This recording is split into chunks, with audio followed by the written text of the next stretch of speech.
entertained? Is this not why you are here?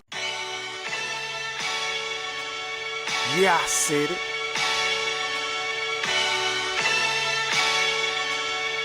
Yeah, I said it. Goat thriller, back better, iller, pound for pound. Killing these topics with analytics. Silencing all the critics, trying to bite the style. They get sun like children. YouTube villain, podcast killing. So antagonistic and prolific with the swiftness. Make sure you make weight before you trying to debate. Yeah, I said it, and I never hesitate. Hit them with hooks, cause these rooks took the bait. Start the show, cause goats never hesitate. Ducking smoke, got them sweating at they toxins. Yeah, Goat thriller, cleaning up the sport of boxing. Aight then.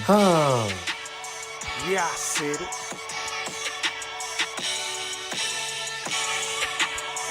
Yeah, I said it. I fucking wait. I am the greatest. Yeah, I said it.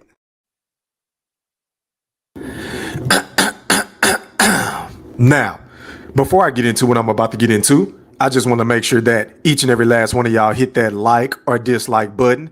And don't forget to put some motherfucking Coach K Duke full court pressure on that sub button if you're new to the channel. And please don't forget to ring that noti bell so you could be notified via email each and every time your boy Eat Thriller, aka Hamrothstein, aka Goat Thriller, aka the Black Picasso, because I paint these pictures so vividly with my words on the sport of boxing whenever I feel like it. And once again, fight fans, ladies and gentlemen in the Wolf Pack, welcome back. Now, first things first, man. Shout out to everybody that's watching this live stream podcast on my YouTube account. Shout out to everybody that's watching this live stream podcast on my Facebook account, my Twitter account, my TikTok account, my IG account, Salute, and Facebook. I cannot forget about Facebook. Make sure whenever you pull up in the dough, can you please hit the like button and drop some threes in the chat once you have hit that like button. And if you can hear your boy Eat Thriller, aka the Black Picasso, painting these pictures so vividly with my words. Shout out to the playback gang. Shout out to everybody that's working right now that can't be out and about, but they listening to my motherfucking show. Shout out to everybody in the Wolf Pack. I hope everybody had a phenomenal Thursday. Now, yesterday, Day 2 of the press conference took place in New York. So what we're going to do today, once again, kind of similar to what we did on Tuesday night, we're going to go back and listen to a couple of sound bites, some of the best moments in the Errol Spence Jr., a.k.a. the Big Fish, versus Terence Crawford's press conference. And then I'm going to go in and cook in between, you know, certain things that's being said, you know, like debunking some dumbass shit that Derrick James said or Errol Spence said, you know, shit like that. So for the record, go get your popcorn. And YouTube, I do not own the rights to this content. This is for educational purposes only. I'm not going to show the visuals because I don't want to get flagged. So if you're new to the channel, hit that like button and sub up. But I'm not going to show the visuals. I'm only going to play the audio. Now, I want y'all to listen to what Errol Spence Jr. said on Tuesday. This is going back to LA because I'm going to make this shit make sense once I show y'all this clip. And then I'm going to show y'all another clip of what he said in LA. So without further ado, DJ E Thriller, roll that clip. As a matter of fact, let me get my shit right. Let me check the chat, man. Drop some threes if y'all can hear your boy E Thriller, aka the Black Picasso. Drop some threes in the chat. Shout out to the Peeping Tom. Shout out to everybody in this bitch, man. Please hit that like button. I got 33 people in here so far. I appreciate everybody for sliding with you, boy. But hit that like button, man, if you fuck with E Thriller, aka the Black Picasso. Y'all let me know if y'all can hear me. I appreciate that, Mike. Appreciate it. Appreciate it, John Bailey. What up? All right, so let's go ahead and run this shit, man. Once again, I don't own the rights to this content. Let's go back to the LA press conference real quick. Let's run it. Fighter of this era. Definitely not, man. I'm not gonna lie. Tyrann got the best matchmakers in the business. You ain't fought nobody, man. You haven't beat anybody undisputed at 140. Who you fought at 135, and who you fought at 147. Even you fought Sean Porter. Even Sean Porter said, "What did I do to Sean Porter that you couldn't Sean do?" Porter said he did not train like he should. He didn't do the things that his daddy told him to do. What are you talking about? Even his daddy said it. Even his daddy said it. You butthurt that I got the. Even his daddy said it. You butthurt. Even Kell Brook, he was already broken. So was he broken when you fought? No, he wasn't broken. How come I broke the other eye? He came off. I broke the other eye. Yeah, that's how I got broke. That's how I got broke. He came off a stoppage. What does it matter? He came off a stoppage, and then he fought you. What does it matter? Months prior. What does it matter? So was he broken or not? No, he wasn't broken. No, he wasn't broken. Yeah, you're right. You're right. What you talking about? I had the same surgery he had, and what happened? So what they say about you then? You fight me then? I'm gonna break the other eye. So what they say? So I'm broken then, right? Well, you broken. You gonna be broken July 29th. Yeah, we gonna see. You gonna be broken. So that begs the question, We Errol. gonna see. What is a Yes. All right, so ladies and gentlemen in the Wolfpack, let's take heed to the fact that Errol Spence loves to claim that Terence Bud Crawford has fought absolutely, positively nobody in his career, right? That's the narrative that he's been pushing. That's the narrative that a lot of us, his worshipers and Neanderthals and imbeciles who really don't know shit about the sport of boxing outside of, I hate Terence Bud Crawford's guts because he's just so much better than my favorite fucking fighter. For whatever reason the case may be. Now, I want y'all to take that and put that in y'all back pocket because I'm going somewhere with this shit tonight because I'm about to paint this picture so fucking vividly with my words. Let's go out to YouTube this time. Let's go over to Showtime. Shout out to them. And once again, YouTube, for the record, I do not own the rights to this content. This is for educational purposes only. Make sure y'all go hit the like button on this shit. As a matter of fact, I already hit the like button. So, as y'all can see, the title reads, somebody is going to break Errol Spence and Terence Crawford intense interview. This is right after the event in New York the other day whenever they had the presser at 10 a.m. my time. But I think it was at 11 a.m. In the morning in New York. So shout out to everybody that saw this shit. But I want y'all to pay very close attention to what the interview asked Errol Spence. And let's hear what he had to say because, again, he specifically stated, like he's been saying for 5+ years, that Terence Crawford has fought nobody. Let's keep that in mind. Let's roll this shit. Let me take this shit off the screen. Hold on, y'all. All right, let's run it. Well, let me ask you. You've seen his career. Everyone's seen his career. I'm going to ask him the same question in just a second, but start with you. What would you say is his best win? What's his best win? I mean, I feel like his fights was great. I mean, stop the presses. Stop the motherfucking presses. Now, y'all can clearly hear the interviewer asked Errol Spence, what is Terence Crawford's best win on his resume? I mean, that was a phenomenal question. I love that question. And Errol Spence really sat up there with a straight face. I wish I can show this shit. But he said, I feel like all his wins are good. Nigga, what? So wait a minute. You mean to sit up here and tell me that you've been spreading this bullshit propaganda this entire fucking time heading into this fight? Whenever you was fighting a Mikey Garcia, whenever you was fighting a Sean Showtime Porter, whenever you fought Danny Swift Garcia, whenever you fought your Danis Ugas, whenever you were trying to pimp and pander for a fight with a Canelo Alvarez, whenever you drove your ass down to San Antonio during COVID, yeah, I said it, on the DAZN platform, said, instead of fighting Terence Crawford, I mean, that fight is good, but I can move up to face Canelo at 160. Whenever he sat up there and said that, he has been saying time and time again that Terence Bud Crawford, a.k.a. the boogeyman, a.k.a. the #1 pound-for-pound fighter in the sport, and it ain't even close, hasn't fought any fucking body. He's been saying this shit time and time again. And now that here we are at the motherfucking press conference, you've been popping your shit the way that you've been popping your shit in LA, and then you get to New York and you said the same dumbass thing only to double back and totally contradict yourself from what you've been saying all this fucking time. All this fucking time. Let's rewind that shit, DJ E Thriller. Hold that thought. Let me hear this shit because I want to make sure I ain't tripping. Shout out to everybody in the chat. Am I tripping? Am I reaching? It's your boy E Thriller, aka the Black Picasso Reacher. See, this is one of my special talents in this shit, man. I am a very fucking great I'm a great listener, y'all. Listen to this again. Let's roll that, E Thriller. Hold on. What's his best win? Fast. It was pretty funny, I'll admit. All right, Errol, let me ask you. You've seen his career. Everyone's seen his career. I'm going to ask him the same question in just a second, but start with you. What would you say is his best win? What's his best win? I mean, I feel like all his fights was great.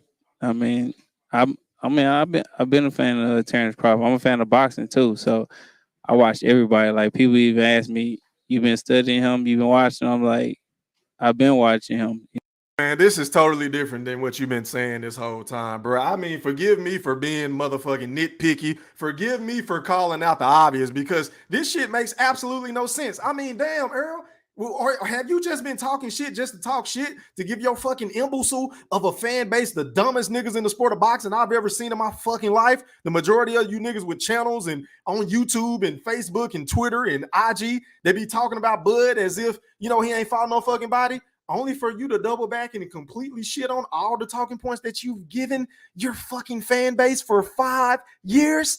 Can somebody in the chat make this shit make sense for your boy E Thriller, aka the Black Picasso? Because once again, you just heard me play another interview on Twitter of this man saying, hey man, you ain't fought nobody, man. I mean, Top Rank had the best matchmakers in the business.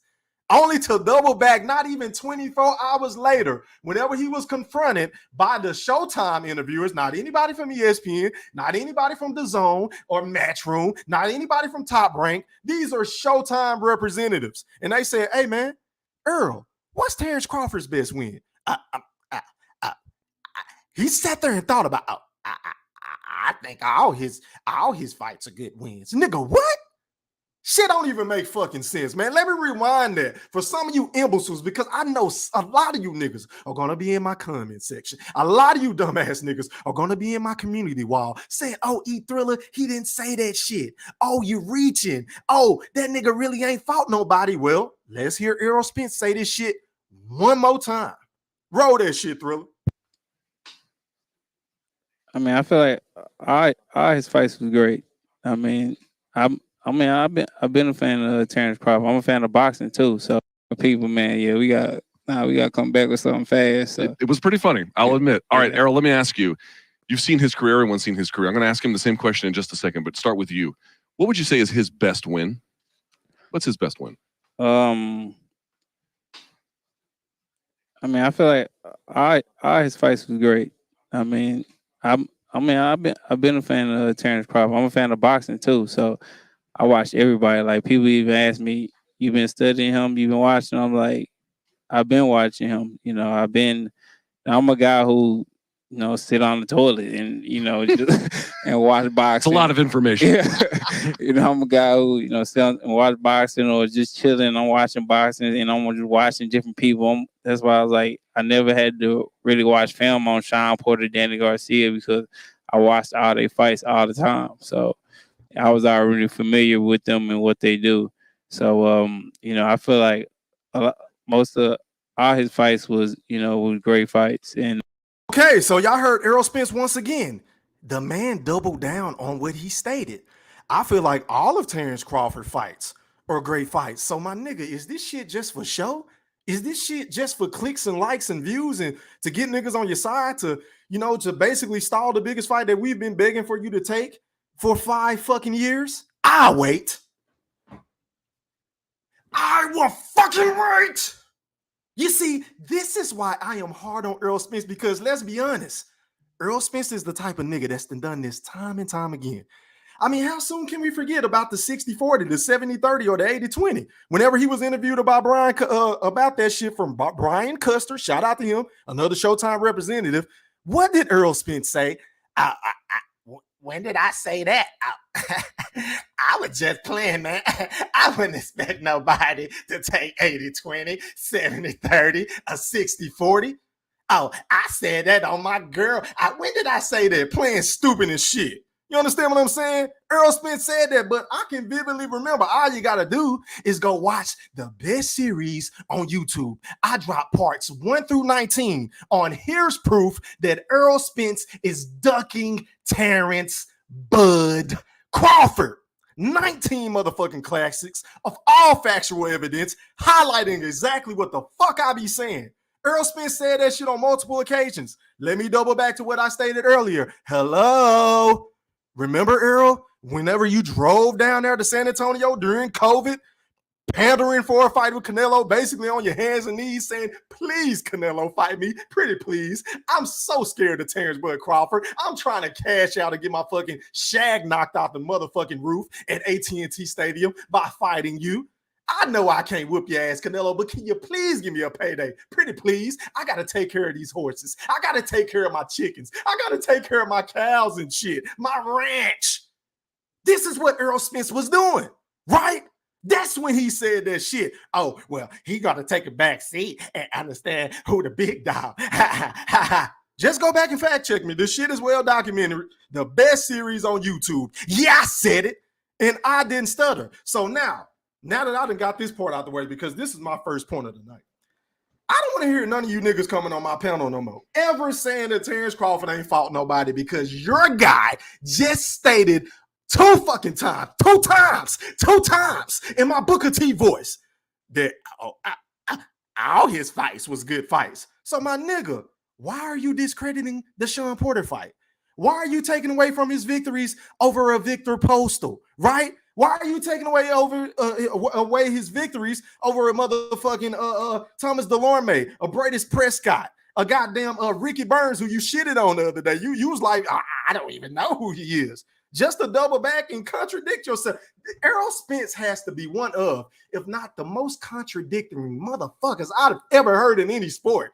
Because one day he say one thing, and then the next minute, not even 5 minutes later, he'll say something totally different. I don't know if it has anything to do with, his mental trauma and the accident, or, punches to the head. I don't fucking know. I ain't even trying to be funny. But Errol Spence just always he's such an easy target, y'all. I mean, how did y'all find out that I was able to make fucking 20 parts on this Neanderthal? Because all he do is double talk. This is all that nigga do. Let's finish rolling this shit, man.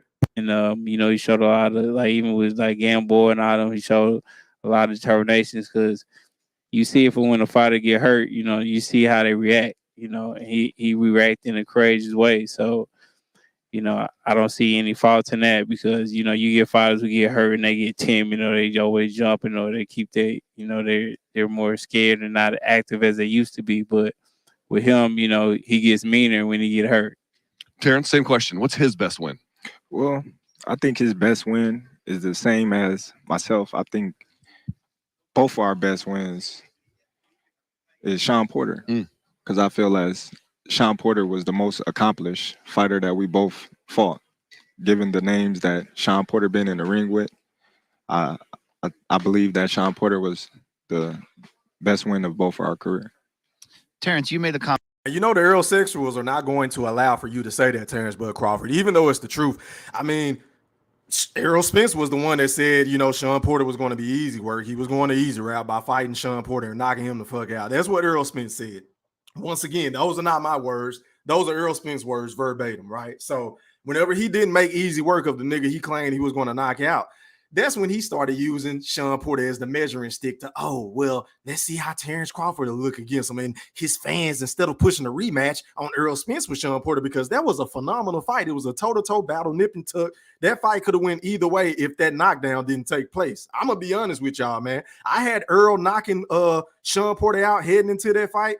But during that fight, that was a very close fight, y'all. A very close fight. And I would have loved to see them boys fight again. Even though Errol always make it a built-in excuse about, I just wanted to fight his fight. I wanted to go toe-to-toe, which makes absolutely no sense, because everybody keep telling me he's so fundamentally sound. He's the much smarter fighter than Terence Bud Crawford. Bud is the type of nigga, and once he gets hit, he wants to hurry up and get his lick back. But I ain't never heard Terence Bud Crawford before a fight, during a fight, or after a fight ever come on the podium and say, I just wanted to fight his fight, whenever he didn't fight a good fucking fight. I've never heard Terence Crawford say that. I've never heard him say that stupid shit. So, again, I don't know if that's smart on Errol Spence's behalf. Maybe he's that great to do so. I know that's how a lot of you Errol sexuals are going to paint that fucking narrative, but it is what it is, man. But, yeah, y'all got to stop this shit. Y'all can't roll with the, Terence Crawford ain't fought nobody no more, because clearly Errol Spence, I don't know why he's giving this man so many pleasantries all of a sudden, just like I don't know why Terence Bud Crawford is so reluctant to say why in the fuck this fight took so long. Because, Bud, this is my issue with you. This is my second point of the night. Bro, you've been saying this shit for how many years of none of these fighters want to fight me. I've been calling out all the top names. They created the side of the street because of me. I've never heard of this shit before up until Terence Bud Crawford's name was mentioned to the PBC. So for you to finally get this fight, and I get it, you're probably tired of hearing or asking motherfuckers asking you the same goddamn question over and over. But the facts are the facts, my nigga. I mean, we can't help but to see that you done kind of switched up on that shit. I don't know if it's for political reasons. I don't know if it's because maybe y'all ain't signed a contract. I don't know if you're trying to quote unquote reel Errol Spence in by playing nice and being sweet to him and all this extra shit. But I ain't rocking with that, bro, because I done heard Errol Spence over the last several days, fuck years, throw you under the bus. This man has been throwing you under the bus every single chance he get. Hell, I could play another interview if y'all want me to. Whenever Errol Spence was asked about negotiations, it was grueling because we had to meet all of his demands. What the fuck? That's very different than Terence Crawford saying, hey, man, it don't matter why the fight ain't happened back then. What matters is that the fight is happening now. That's a hell of a lot different.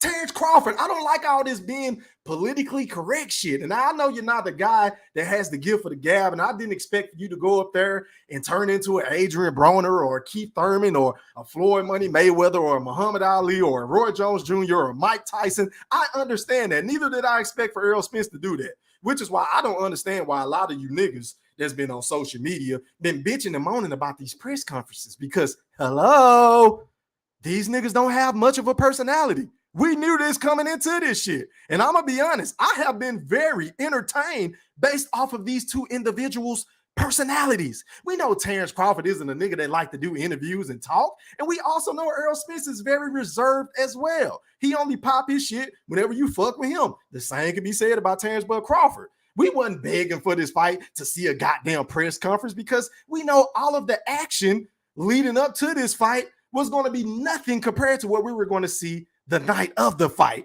Factsy, Thriller, facts. So a lot of you Neanderthals that's just bitching and moaning and complaining about these niggas not giving you enough at the press conference. And I mean, some of you niggas need to go get some pussy or something or do something with your life. A bunch of angry old motherfuckers just, they don't know how to talk. Nigga, be realistic. We knew this from the jump. I mean, haven't you been watching boxing? Haven't you seen the Errol Spence press conference? All the nigga do is blink his motherfucking eyes all goddamn day. And we know Bud don't really like to talk. Hell, he just started doing interviews. And motherfuckers call me a Bud buddy, but I'm just keeping it real. I don't kiss these niggas' ass. See, I'm not the nigga on YouTube that's going to tell y'all what y'all want to hear. That's the difference. I'm the motherfucker on YouTube that's going to tell you what you need to hear. And what you need to hear is this. A lot of you niggas are reaching by shitting on these fighters about this press conference because the two press conferences were pretty good to me based off of their personalities. We got a lot of sound bites. Yeah, we got some corny shit here and there. But for the most part, they was popping their shit to the best of their abilities. And I say, you know what? Maybe I'm tripping. Let me take a step back, which is why I didn't even go live yesterday. I wanted to wait and see, like, maybe, am I reaching? Am I being too critical of some of these niggas? So I did my due diligence. Hold on, y'all. It's hot as fuck in my room. Hold on. Pardon me. Hey, man, can y'all please hit my goddamn like button? I got 82 people in here, and I really appreciate it. I really do. I truly do from the bottom of my heart. But I would really appreciate it if each and every last one of y'all hit that like button for your doggy Thriller, a.k.a. the Black Picasso. I mean, goddamn, I don't want to hurt nobody. Pretty please. Nigga be all online, have y'all laughing and shit. You don't even want to spend $9. You don't want to buy one song for $128. Get the fuck right now. But you always want to come on my live and look at me. But you can't spend $1.50 on a song. And speaking of which, man, free my dog Lil Boosie, man. Hey, man, free Boosie, man. Free the real, man. It seems like all the real niggas either get killed or locked up. Man, free Boosie Boo, man. But anyway, back to what I was saying. And before I get back to what I was saying, hold on. Stop the presses. Stop the motherfucking presses. Shout out to my guy, Slide Tendencies, for that Cash App donation. I believe you just sent me some. Hey, man, hold on, y'all. Let me make sure. No, hold on. Slide Tendency. Shout out to you. He said, preach, homie, preach. Hey, man, I appreciate it, man. You know, I like to come on and pop my shit the way that I pop my shit. Ain't too many niggas that can come on and do what I do. Shout out to you, man. I appreciate your love and support. And as always, if you want to donate to the channel, because it really goes a long way, the Cash App is now, yeah, I said it, E3. Once again, the Cash App, which is always available 24/7, 365 days a week. You understand what I'm saying? Yeah, I said it. E3. Shout out to Sly Tendencies, man. You know I got to get you right. Hit it. Get a black, get a black, get a black, get a black, get a black, get a black, get a black, fuck 'em up. Then what? Turn up. Then what? All right, now back to what I was saying, man.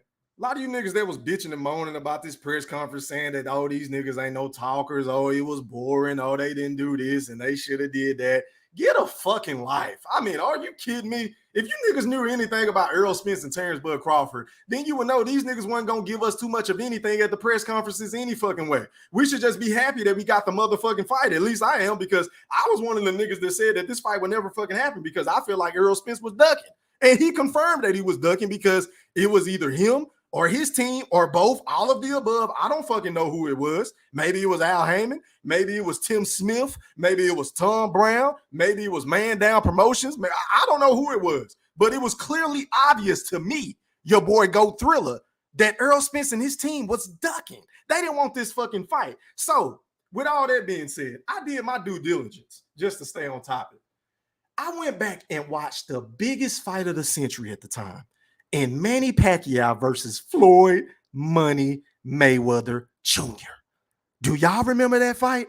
That fight took place several years ago. It was the biggest fight that we was all salivating for. It was the biggest fight that we was debating about and clamoring about. I'm going from barbershop to barbershop, Facebook groups to Facebook groups, YouTube and shit. I'm podcast. I'm doing all kind of shit on fucking Blog Talk Radio. Just everything. I was everywhere with this shit, talking about Manny Pacquiao versus Floyd Money Mayweather, right? So I went back and watched that press conference before I came on tonight. And it wasn't no theatrics in that press conference. I want y'all to go back and fact check me. In fact, we know Floyd Money Mayweather. He can pop his shit with the best of them. Hell, Floyd Money Mayweather is up there with the best talkers in the sport of boxing has ever seen. You got to put Ali at the top. You feel what I'm saying? I like Roy Jones. I used to like how Roy Jones popped this shit. I love Floyd. You understand what I'm saying? I like AB. You know, it's a lot of niggas that, not too many people that pop their shit. Tyson Fury, he can pop his shit too. But the point is, Floyd wasn't even popping his shit the way that he normally pop his shit against Manny Pacquiao. It was all business. And we all know that Manny Pacquiao got up there. I would like to thank God, and I would like to thank my team, Top Rank and Bob Arum. You know, he was saying shit like that. It wasn't no back and forth. Niggas wasn't bumping chest to chest. Niggas wasn't pussing each other and giving us a whole bunch of sound bites. And we already know what Floyd was up there saying.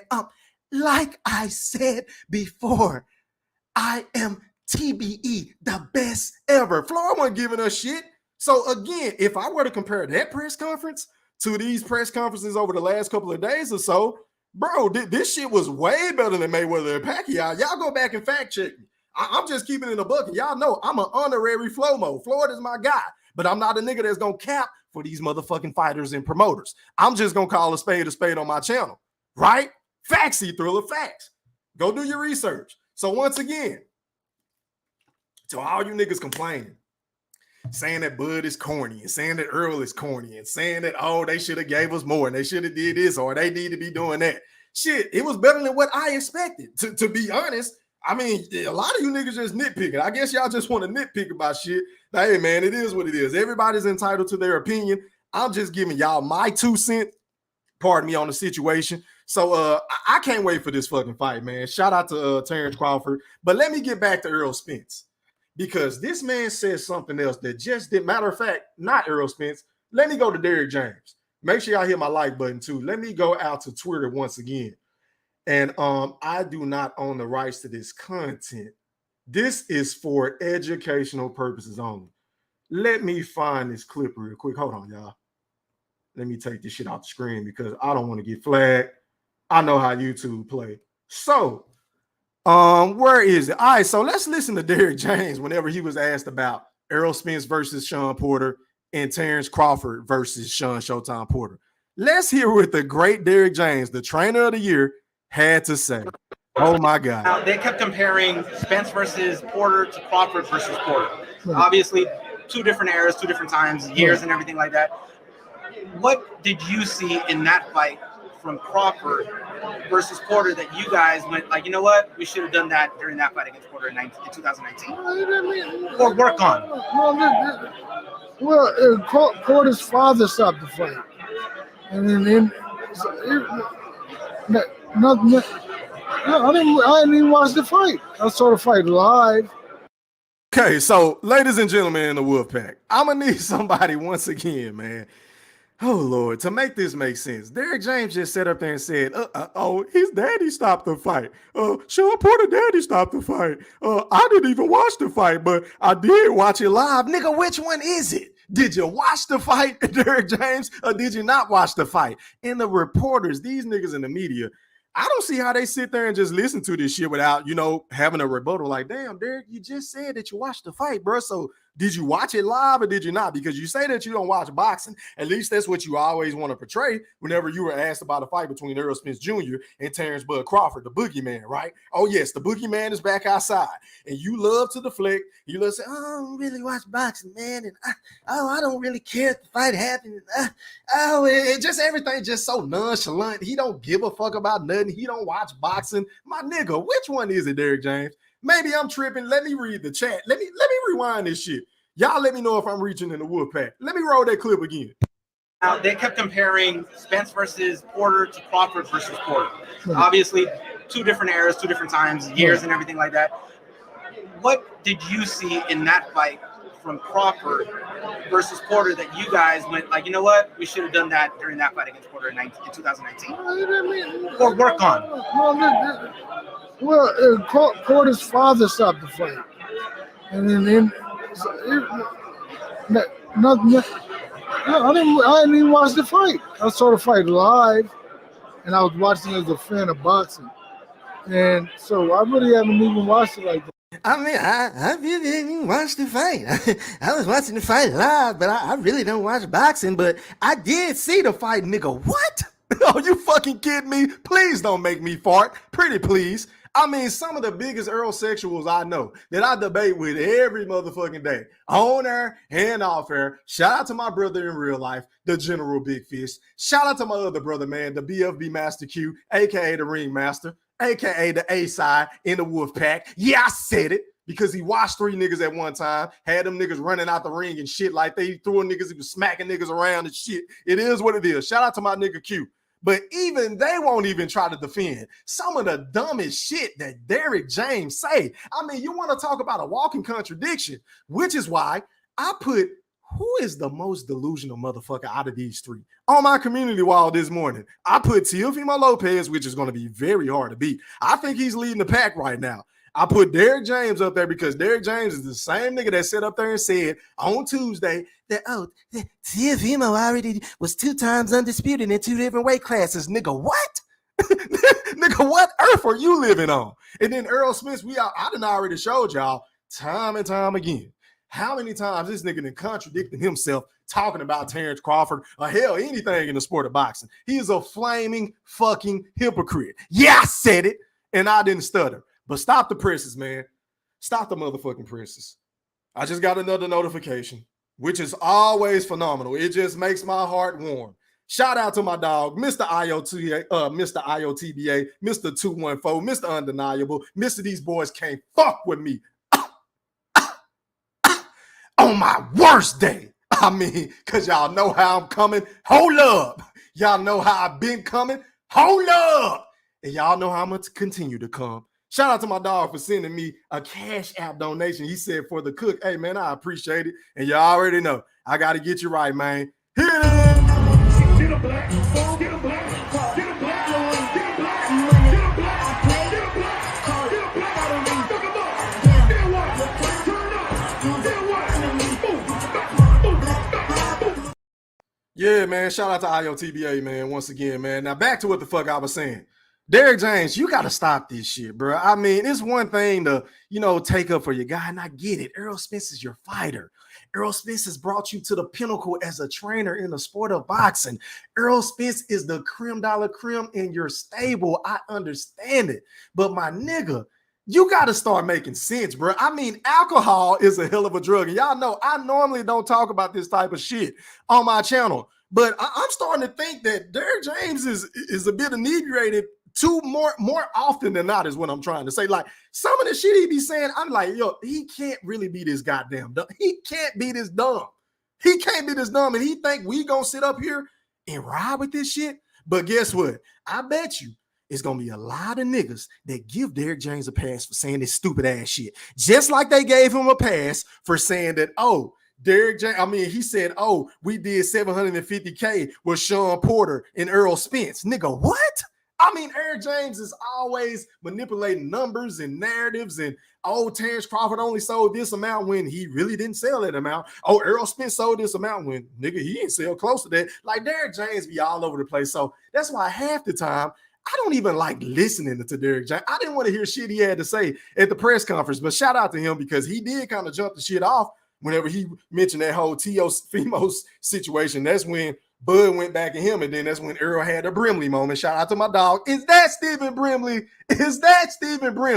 Errol Spence got in his feelings and got all uptight because he can't live with the fact that Terence Crawford is just leaps and bounds ahead of him when it comes to accomplishments. You're going to have your time. Maybe I don't know, because if you get knocked the fuck out the way that I think you're going to get knocked the fuck out, then maybe you won't have the opportunity to accomplish everything that the great Terence Bud Crawford has accomplished in the sport of boxing. Because once again, for a lot of you haters and naysayers and Neanderthals who hate my guts and hate Terence Crawford more than y'all hate me, y'all can't take away from the fact that this man has already had his hand casted into the Boxing Hall of Fame. He is the only active fighter to ever have his hands casted into the Boxing Hall of Fame, dog. And I know a lot of you niggas can't live with that shit because deep down in your heart of hearts, y'all want that to be Errol Spence. But the truth be told, Errol Spence has to put in more work. Errol Spence has way more shit to do in the sport of boxing because, hello, this nigga's still stuck in the same division. He's been at welterweight for how many fucking years now? Over a decade with only 3 straps to show for it. God bless him. He finally made the fight that we've been begging for him to make. But we all know Errol Spence is not on Terence Crawford's level. Whether that's a skill set thing, whether it comes to accomplishments and shit like that. So y'all can talk about resumes all you want, but y'all can't even talk about that shit because your guy, the king of fucking Zamunda, just sat up there and said in an interview that I just played, oh, our Terence Crawford fights are great fights. That goes totally against all of y'all fucking talking points that y'all been telling your boy E-Thriller, aka the Black Picasso. And stop the presses. Stop the motherfucking presses. Shout out to my brother in real life. The General Big Fish has just sent me a cash out donation. He said for Boosie, hey man, free Boosie Boo, man. As a matter of fact, man, you know I got to get you right, Big Fish. You already know I got to get you right. Hold on, where my shit at, Fish? Where my shit at? Here it is. On the live where I see numbers. Oh, I'm getting flashback. 7,000 people. Oh, I ain't seen this since my face. Man, I just got flashback. Man, I got 6,000 people. Man, I got flashback. Man, I used to have 70,000 people alive, man. Man, I'm saying, man, shout out to the General Big Fish. Word to Boosie, man. The nigga used to have a lot of niggas watching my live before I got demonetized, before they start fucking with my channel after one of these bitch-ass niggas reported me. But it is what it is. So with that being said, can y'all do y'all due diligence? Can y'all hit my like button right now?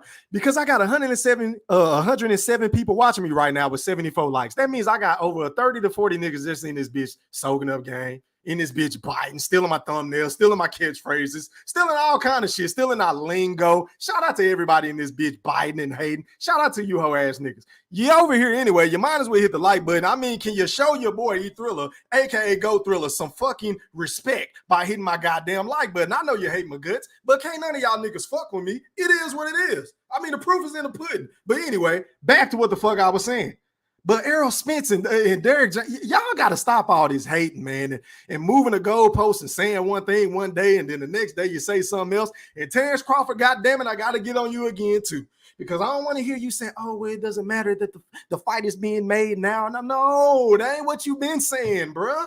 You ain't been saying that. I need you to pick a side and stay on that shit. Just how you told fans before this fight was made and announced that, hey, it's pick a side season. You either with me or against me. I need you to keep that same motherfucking energy whenever it comes to this ducking shit with Errol Spence, because everybody in their mama know that's unbiased and objective and a real fight fan, right? Everybody know this nigga been ducking you, bro. Everybody know that he was the same nigga to say, oh, I don't really get into the politics of boxing, just to turn around and use politics against Terence Bud Crawford. So I don't want to ever hear you say, oh, it don't matter because the fight is made now. Fuck all that. That's when you throw that motherfucker under the bus the same way he been throwing you under the bus. Yeah, I said it. And I didn't stutter. I don't give a damn if you don't agree with it. I'm only going to tell you what you need to hear, not what the fuck you want to hear, bud. But anyway, man, listen. Hold on, y'all. I think there was another clip that I wanted to play for y'all. Give me 1 second, man. All right, so let's listen to this soundbite because this is pretty good. This was pretty creative. For fighters like Terence Crawford and Errol Spence. When we were in LA, but you said, hey, look, this guy is so-called the big fish, but I'm gutting him on July 29th. Talk to us about that. Well, I like to go fishing. Everybody know those are my hobbies. Man, that's cat. He's not catching me with no fishing pole, hey, listen, man. I'm the biggest. You can't catch me with no fishing pole. Listen. What it look like catching Moby Dick with a fucking fishing pole, man? Get out of here, bro. They all been caught before. Man, not with no fishing pole. Every last one of them. And July 29th, he gonna be caught too. I got a big enough hook for him, and I'm already reeling them in. July 29th, I'm gonna have a submarine. I'm gonna put him on the bank. I'm gonna gut him, and I'm gonna fillet him. Man, you better have a submarine. All right, we gonna catch him. Well, matter of fact, we already caught him. We just reeling them in right now. And July 29th, that's when we're gonna get him to the bank. We'll probably weigh him, put him on a scale. You ain't got a scale big. Chop his head off, cut him from, the gut, the little butt up. Take the little vice grips, pull the skin off, take the little. Hey, man, that shit sound real surgical. Y'all can call it corny all y'all want. But if y'all look in the seriousness in this nigga face as he's talking, I wish I can show y'all this shit without YouTube hating on the nigga channel. But hey, man, Bud sounds dead ass serious. Like, look, this is what I'm going to do to you, bro. I'm going to dismember you. I'm going to take away all your fucking best attributes in the ring. I'm going to take away your jab. I'm going to take away from you trying to fight on the inside. I'm going to take away from you to trying to mom my body and beat it up like a drum. I'm going to take away the shit that you love to do by pinning niggas on a rope and hit me in the nuts and shit like that. I'm going to take all that away, limb by limb, piece by piece. I love this shit. Let me finish rolling. The little knife. It don't even sound good. Let me ask you this, bud. Y'all like fish? How many of y'all like fish? I bet your pops like fish too. You like fish, don't you, pops? Come on, you can say you like fish. Your son the big fish, so he love fish too. So we gonna we gonna give his pops. We Jamaican, man. We smoke bud. You already know how that go. It's legal in Vegas too, so we gonna smoke your ass up. Hey, y'all do. It's legal in Vegas too, so we gonna smoke. We gonna roll you up and smoke you up too, man. Y'all y'all get that new bud strain, man. Hey, but the crazy part about it is, y'all do smoke bud in Jamaica. I forgot. But this ain't new bud strain. This ain't no bud. This ain't no kind bud. You feel me? This ain't the bud that you just can buy on the streets. This that marinated bud that you hit one puff, you might be seeing stars like how high. Just know. Man, Terence, let me ask you this. Whack. We don't do that. Hey, man, I love it, man. I mean, for these two dudes, once again, let me preface my comments by saying this. I love the trash talking between these two individuals because we know that neither one of these dudes are very witty. We know that they don't really like to talk. They more of a leading by example, getting in the ring and showing and proving. They ain't really trying to build up a fight like an Adrian Broner or a Muhammad Ali or a Mike Tyson and Floyd Money Mayweather. They ain't really with all the extracurricular theatric type shit outside of the ring. So for me, knowing that going into this goddamn press conference the last couple of days or so, I'm not going to be unrealistic. Like, they gave me way more than I expected. I'm going to be honest with y'all. Now, I was a little disappointed in Bomac. I will say that. I will say I was very disappointed in Bomac because Bomac been a nigga that's been talking a lot of shit, saying bad things about EJ and saying he's a drunk this and, we going to whoop his ass. It's going to be easy this and easy that. But then when you get up there on the podium, my nigga, you ain't giving this dude nothing but a lot of pleasantries. I didn't like that part of it. But outside of that, whenever it came down to the two fighters, for me, knowing who they are and who they've been this entire time, They was popping their shit the best that they can possibly can. They fed off each other very well. So I just think a lot of us need to pump the brakes, man. We get in the fucking fight. But speaking of which, let me talk about something else. Because I've been noticing a lot of people feeling like, oh, just because Errol Spence won the press conference, and I got to give him credit. He won the New York press conference. I give him credit for that. He did his motherfucking thing. He had the way better sound bites than Terence Crawford. But just hear me out. Winning press conferences don't mean a motherfucking thing whenever it comes fight night. Because you can say whatever you want to say outside of the ring. You can say that you the Moby Dick and you the biggest and you smoking bud packing. All that shit sound real good. But both of y'all niggas are going to have to get in the ring and prove it. So I see a lot of you Errol sexuals getting all over emotional and happy and jumping for joy and jumping up and down and stomping your feet and jumping out the gym like motherfucking Vince Carter. Shout out to VC, because Errol Spence is way bigger than Terence Crawford. I mean, never mind the fact that the nigga was wearing Ike Turner fucking high heel shoes and shit. I mean, we just don't ignore that. I mean, come on. And then honestly, now that I'm thinking about it, all that height shit ain't gonna mean a motherfucking thing anyway, because hello, Terence Crawford has the longer arm reach by 2 inches. I believe his arm reach is 74 inches and Errol Spence's is 72. So enough with the nonsense. A lot of you niggas are going to be you're going to be truly sad whenever this fight don't go the way that y'all think it's going to go, because I keep hearing a lot of you niggas breakdowns. Oh, y'all just think he's going to be too big, too strong. Bud doesn't have a chin. Bud got dropped by green beans. Bud can't do this. Bud can't fight on the inside. Bud can't take away the jab. Bud was struggling with Kell Brook. Bud was struggling with Sean Porter. Y'all keep underestimating that man. And I'm just going to tell y'all, Errol Spence is doing it too. And he might be in for a rude awakening, because a wise man once told me, let sleeping dogs lie. And if you keep tugging on Superman's cape, and if you keep knocking on the boogeyman door, eventually, at some point in time, the boogeyman is going to answer. And the boogeyman, I expect for him to show up and show out. And I think he's going to put on a brilliant fucking performance, because Errol Spence, you keep talking about how you're going to break his will. You keep talking about, oh, I'm not going to break, but I know he's going to break. This fight is going to be not going to come down to skill. This is going to come down to attrition and all that goofy ass shit, which it might be true. He might be right. But my nigga, what is your plan B?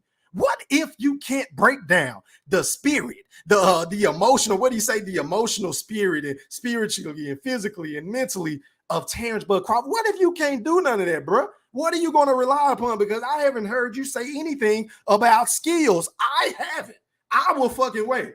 As a matter of fact, can somebody drop something in the chat? Because I'm one of these niggas that I always say on YouTube, I don't know everything about the sport of boxing. I just try to use my common sense and listen to these fighters and break down shit and do my film study and go off of what I'm seeing. And I haven't heard Errol Spence say anything about fucking skill, or breaking down the tech. Now, I know he can't give me his game plan. I'm not saying that. But only thing you keep banking on is, oh, I'm going to break him.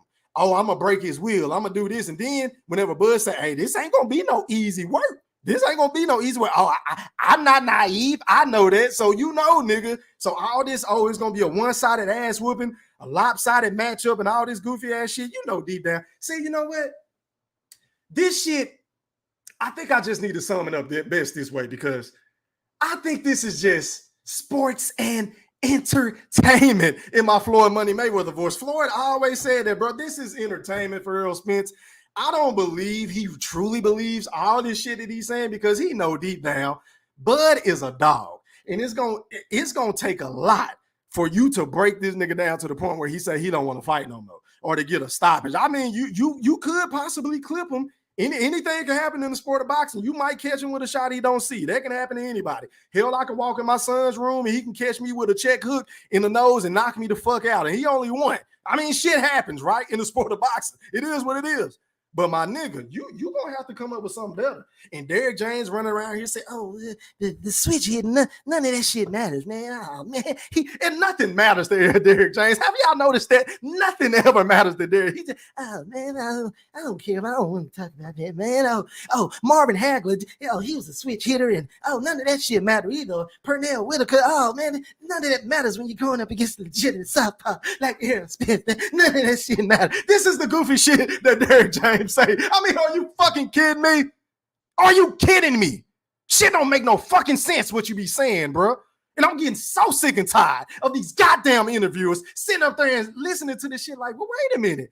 Isn't that what makes Terence Crawford special? Isn't that what made the great, marvelous Marvin Hagler so fucking special? The fact that he can switch it, the fact that he can fight orthodox and southpaw. I mean, correct me if I'm wrong or not. Once again, for some of my boxing connoisseurs, some of my boxing historians that know way more about the sport than me. But the last time I checked, niggas ain't waking up every day and going to go box orthodox and southpaw. It takes a special transcendent talent to be able to do so. Because if it was that fucking easy, Derrick James, everybody would be doing it. Everybody would be switch hitting. We don't have that many switch hitters in the sport today. Terence Bud Crawford is a trendsetter for this fucking era. Yeah, I said it. We see niggas like Boots switch hitting. We see Tyson Fury, he switch hits from time to time, right? We see certain fighters that know how to switch hit, but we don't see a lot of niggas switch hitting. So once again, for you to be running around here saying, oh man, none of that shit. I don't even want to talk about it. I don't even watch boxing, but I did watch the Sean Porter fight. Oh, but I didn't see it, but I did see it live. Nigga, what? Nigga, what? Which one is it, Derrick? Did you see the fight or did you not see the fight? Does switch hitting matter or does it not matter? Has the man fought anybody or has he not fought anybody? Which one is it? Can both of you niggas stay on the same motherfucking page for once? I mean, I'm just saying. And while I'm saying that, I'm still gonna looking at my likes. They looking a little funny. They looking a little monkey. I still don't have 100 likes, so I'm gonna just keep talking until y'all hit my like button, and then I might read some comments because y'all being some real disrespectful motherfuckers like tonight. Y'all ain't hitting my like button. So, I mean, if y'all want a nigga to read some comments and drop the link for y'all to come on and rock on my panel and my platform, can y'all show some respect? Can y'all pay y'all respect and hit my fucking like button? So, I mean, you're over here anyway. You done already use your gas by driving over here. You're taking time away from your family and doing all this extra shit. You're listening to the Black Picasso. I'm entertaining you like a motherfucker. So can y'all hit my like button? I need at least 200 likes. I mean, god damn. What the fuck is going on, man? But once again, some of you niggas better not try to come on here on YouTube, on my panel, on any other platform, social media, Facebook, Twitter, motherfucking IG, TikTok. I don't want to hear none of you niggas trying to give Derrick James a pass for saying all this stupid shit. Now, that doesn't take away from the facts of he's an excellent trainer. Hell, he just might be the best trainer in the sport of boxing, right? But I mean, some of the shit that he say, I'm starting to think like, is he high? Is he high? Is the man high? Is he on drug? Is he medic? Or is he just trolling? I don't know. I'm starting to think it's the latter because can't nobody be this fucking stupid, y'all. I'm just saying. Some of the shit he say makes absolutely no fucking sense whatsoever.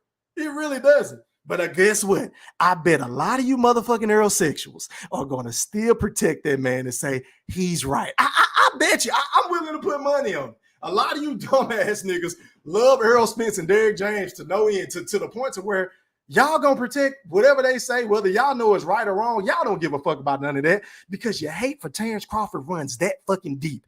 And you are infatuated for reasons I don't know with Errol Spence Jr., the big fish. I don't know what it is. But tell me where I told a lie. I'm looking in the chat and can't nobody say I'm capping. Can't nobody say I'm lying. Hell, can't nobody ever say I lie about what the fuck I say because I paint my pictures so vividly with my words. I mean, when I speak, you see the captions all in the motherfucking air and shit on your phone and whatever you're watching it on. Whatever you're watching the show on, you see the shit in captions, y'all. Derrick James be running around here capping. And a lot of you dumbass niggas keep giving him a pass, but guess who ain't gonna give him a fucking pass? I'll wait. I'll fucking wait. I ain't giving that dumbass nigga a pass. Derrick James, get your shit together, bro. And Errol Spence, you got to make up your mind too. And goddamn it, bud, you got to make up your mind too. All y'all niggas need to be held accountable. Ain't nobody safe on my platform. I don't kiss ass and shake hands and be fake for interviews and all this other goofy ass shit because that ain't what I'm in it for. I'm in this shit because I love to do this. I love talking about boxing. I absolutely love talking about basketball. I love talking about football. Oh my God, don't even get me started on football, right? I love this shit.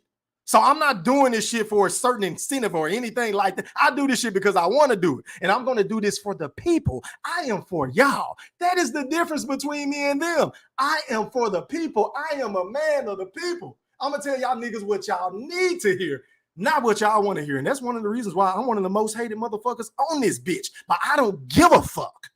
I don't give a fuck. I'm not trying to go to Christmas dinners with you because I don't celebrate Christmas anyway. I'm not trying to give y'all birthday presents because I don't celebrate birthdays. So I don't give a fuck about none of that fluffy ass shit and trying to stroke your ego and massage your shoulders and make you feel good and make you wanna like Goat Thriller. I don't give a fuck about none of that hoe ass shit. Y'all can miss me with that dumb ass shit, but y'all starting to put some respect on my like button. I still got some people tongues in this bitch. Pretty sure I know who they are. You know, you come to my show every night. Every time I go live, and, watch me and just, I don't know if I want to hit the like button. Oh, fuck it. I guess I hit it. Oh, no, fuck him. I'm going to hit the dislike button. I can't stand him. He's too real.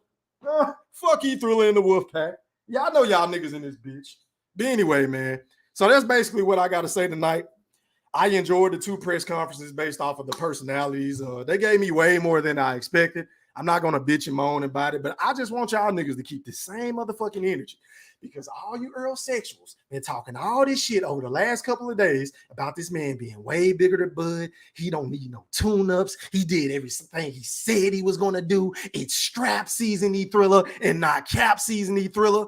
I want you niggas to keep that same fucking energy on July the 29th. As a matter of fact, on July the 30th, because I will be live indirect in the flesh with my motherfucking camera on, popping my shit the way that I pop my shit, doing what I do best. And after Terence Bud Crawford sends that motherfucker to Nebraska Furniture Mart for some pillows, for some comforters, for some bed frames, for some sheets and all kind of shit, everything in between. We're going to have a blowout sale on July 30th. And Sleep Experts. Sleep Experts, I heard the rumor that right now they got a motherfucking sale, a pre-order sale for any bed frame for Errol Spence or any one of you Errol sexuals that you understand, because y'all niggas going to be depressed as fuck. And then y'all going to need some shit to listen to. So I'm going to come up with some shit when I go live for y'all to, help cope with the fucking pain and the agony after Terence Bud Crawford. Knock that nigga the fuck out. After Bud knock him the fuck out. Y'all niggas are going to be sick, and I am, oh my God. If y'all niggas hate Goat Thriller right now, can you imagine how y'all niggas are going to feel on July the 29th? Oh my God, because I ain't backing up. I'm doubling down. I mean every motherfucking word I say, because a lot of niggas call me crazy before the Sean Porter fight. When I was saying it for, 2 years before the fight even happened, that Sean Porter was going to Sleep Experts. Everybody said, oh, nigga, Errol Spence couldn't stop him. Oh, you don't know shit about boxing. Oh, man, Sean Porter's too tough. Ain't nobody ever stopped Sean Porter. I said, well, nigga, Sean Porter ain't never fought nobody like Terence Bud Crawford. Facts, E-Thriller. Facts. All you got to do is go do your research. Go do your motherfucking research. Excuse my French while I pop my shit. Shout out to Moneybag Yo. I'm just saying. I said the shit. Niggas call me crazy. But hey, man, I wasn't so crazy after all. So I say all that to say, y'all man is going to take a long fucking nap. All that one-sided ass whooping, he can get that out of his motherfucking head because, yeah, it may end up being a one-sided ass whooping, but it ain't going to go the way that Errol think it's going to go because Bud is primed and ready. Bud has been waiting for this opportunity for a long time. And I'm going to sit up here and talk to my favorite fighter right now because I know you be listening, Bud. And just hear me out, bro. I know you're a dog, and I know when niggas say certain things, it gets you excited, and you want to go in there and beat the fuck out of a nigga or break his neck and put him in one of them motherfucking cobra clutches or multi chokeholds and shit because you know you like to wrestle and shit like that. But bro, let's not feed into all the bullshit that Errol Spence been saying. Let's not listen to, I'm going to break you, because all he's trying to do is trying to bait you into going toe-to-toe with him, and that's not what we need for you to do, because I want to see how these same motherfuckers respond that's been saying, Terence Bud Crawford ain't got no more legs, E-Thriller. Did you see the David Avanesian fight? Did you watch the Sean Porter fight? He wasn't using his feet, E-Thriller. Terence Bud Crawford don't have the same leg movement. He doesn't have the same lateral movement, E-Thriller. He's sitting more in the pocket, E-Thriller. I want you to go out there and do what you do best. I want you to put on a Victor Postal-esque performance. Yeah, I said it. I want you to box this nigga socks off. And then once you get tired of boxing his socks off, oh my God, come around 10 or 11, whenever you get tired and say, you know what? I'm ready to go to Mama B-Day party because it is her birthday. Go ahead and knock him the fuck out and get this shit over with so I can go live and pop my shit and celebrate and pop champagne and eat wings and nachos and fish. Oh, yeah, we frying fish. We frying some big motherfucking fish. My wife is going to be frying the fish. Oh, yes, with some fucking salad, some macaroni, some hush puppies. I want all that shit. Come July the 29th, and I cannot fucking wait. I cannot fucking wait. But anyway, man, hit that like button. Let me read some of these comments before I drop the link, man. Let y'all come on and pop y'all shit. Let me remove this shit. It's telling me I got over 300 and some comments, man. So I'm going to try my best to read these motherfuckers. I appreciate everybody for participating in the chat, whether you agree or disagree with Go Thriller. Y'all know me. I really don't give a fuck because it makes for a better show. It makes for a way better show, in my honest opinion. I mean, who wants to be on a panel with a bunch of niggas that agree all the time? To me, that shit is boring. I would just rather not come on. I would rather just play Undisputed. You feel what I'm saying? I would rather play my boxing game. But I'm trying to get to the top. I'm going to read some of them, not all of them, because I still got about 20 niggas in here that ain't hit my like button. So I ain't reading all these motherfuckers. Shout out to Walter Tran, man. He rock with Errol Spence heavy. He said, hold on, y'all. Give me 1 second. Hold on, y'all. See. Let me do this shit. Hold on, y'all. Let me get my shit right. Hold on. Y'all bear with me. Where my shit go? All right, man. I think we right. Hold on. Let me do one more thing. Where are we? Go Thriller. Already. All right, man. Shout out to Walter Tran. I see you in this bitch. He rock with Errol Spence heavy. I see you, boy. He said Big Mac said it's going to be an easy fight. That tell me they in for a world of surprise. Man down. Okay. Well, I tend to side with Bo Mac, man. I know you call him Big Mac, but I'm gonna call him Bo Mac. Bo Mac gonna put together a game plan, and Bud gonna beat the shit out of Earl, man. Y'all are gonna be very depressed. Y'all are gonna be so demoralized, and I can't fucking wait to see this shit. And I want to see a lot of you niggas that come on my channel every fucking day come back. Don't just come back if Bud lose. I want y'all niggas to keep that same motherfucking energy. And whenever Bud Crawford get in there and do what he do, I don't want y'all niggas to get all switching up on E-Thriller and shit. And y'all niggas better damn sure not do this shit. I don't want y'all doing this shit. Shout out to IO. Silent night, holy night, all is come and all is bright. Y'all niggas go silent night. Don't y'all niggas get all flaky on E-Thriller. I want y'all to keep that same fucking energy. All y'all. Shout out to Walter, man. Shout out to my nigga Young Money. Yeah, man. Shout out to my nigga Young Money, man. He said Go Thriller. He said, what's popping, fam? How are you, kind sir? I appreciate you, Young Money. My day one, man. Shout out to Saints. He said, dude with Tran in his name. Shit, okay, y'all just going back and forth. I ain't getting into that, man. Y'all get it in. What up, Dre? He said, we in here. Let's get it. I see you, boy. What up to my brother, Boxing Nerd 101? He said, yes, sir. What's popping? How are you, kind sir? Hold on, y'all.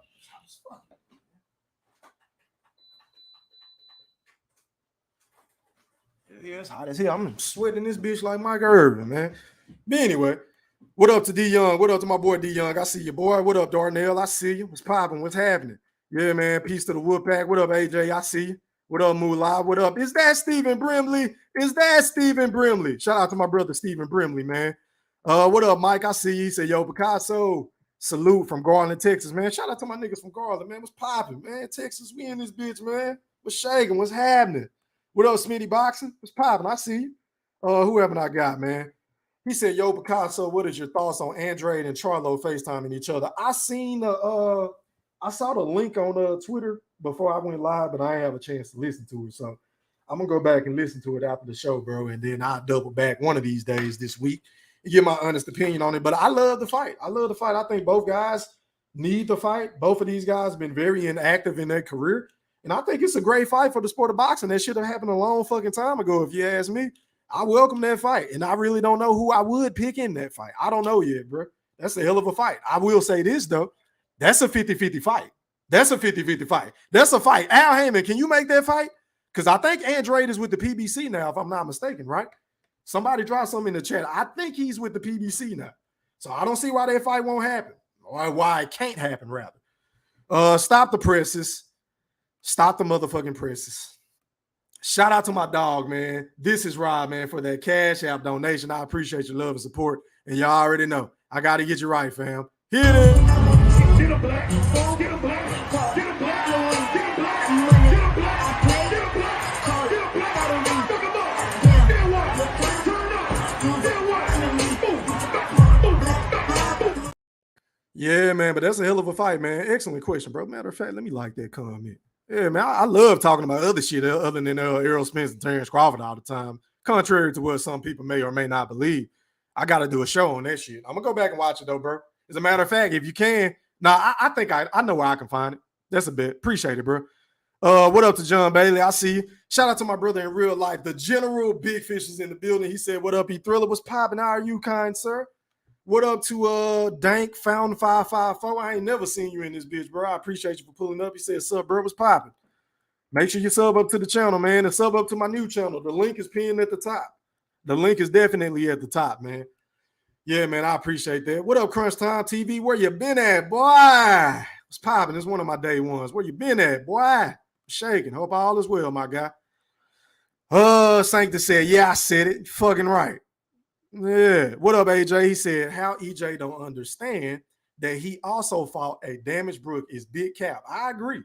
That shit don't make sense. Once again, Errol Spence is a walking contradiction.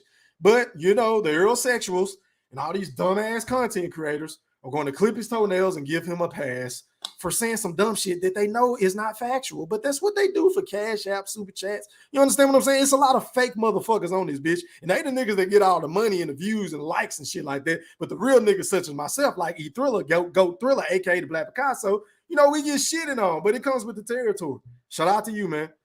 What up to my dog? ASAP, ASAP, ASAP, ASAP, ASAP. Hey, you niggas better exit ASAP, ASAP, ASAP, ASAP, ASAP. Shout out to my dog, man. He always pull up on this boy E-Thriller. He said, E3, what up? What's popping? What's happening? How are you, kind sir? Salute. Who haven't I got? This looked like a good comment. He said, that Southpaw, I'm 140, that Crawford B was a fighter that was dug by everyone until Crawford ripped his heart out. I give Crawford his credit. Hey, man, that's some real shit. I appreciate that comment. I appreciate that comment. What up to my nigga Hoplo? What's popping? I see your boy. He said, I don't think Spence realizes what he says half the time, in my opinion. That's a fair assessment. That's a very fair assessment. Who haven't I got? Shout out to my nigga Big A's. He said, sub E3 in the chat. He got his popcorn ready. What's popping? Shaking. Let me see. He said, shit, Earl asking Bud who Ndongo beat to beat champion. I guarantee if you ask that goof, he don't know who Brook beat to win his trial. Hey, man, that's a good fucking point. That's an excellent rebuttal. Excellent rebuttal. Let me see. Damn, who haven't I got? What up to QT? I see you. He said, hey, now Earl want to keep it real. Yeah, ain't that a bitch? Ain't that a bitch? After all this time, he want to keep it real. Mind you, he the same nigga that's the shitted on, you know, the fan base that basically, you know, pushed these false narratives on Terence Crawford and made him to be this such big pay-per-view star and, you know, all that shit just to say, oh, man, none of you niggas on YouTube know shit. That's what Errol Spence said on Twitter multiple times. So, I mean, hey, man, they still going to support him no matter what. I don't get it, but hey, it is what it is. What up, Holloway? He said, once again, y'all gonna twist Spence's words like we can't hear for ourselves. What in the fuck did I twist? Hold on. You gotta make this shit make sense. What did I twist up? Because this shit is coming from the horse's mouth. I didn't twist up shit. Errol Spence said, all of Terence Crawford fights are good fights. He went from saying, I mean, he's saying that now from saying, oh, the nigga ain't fought no fucking body. So what are we twisting up? Make it make sense. See, these are the type of niggas that I have a problem with. I don't have a problem with all Errol Spence fans.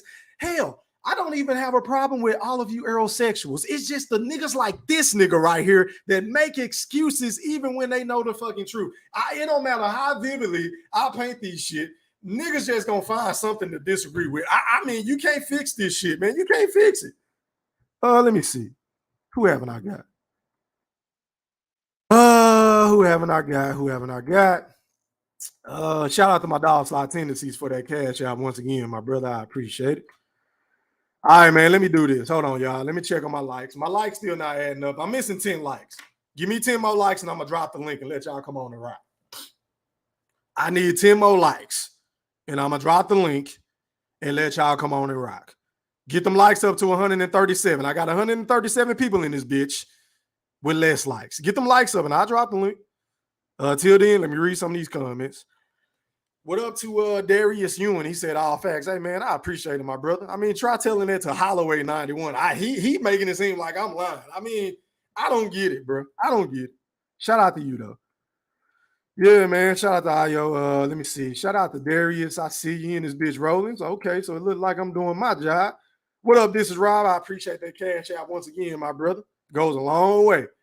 What up to my dog Dan Tan? I seen you earlier over at Miss T channel, man. Shout out to Boxing Fans Talk TV.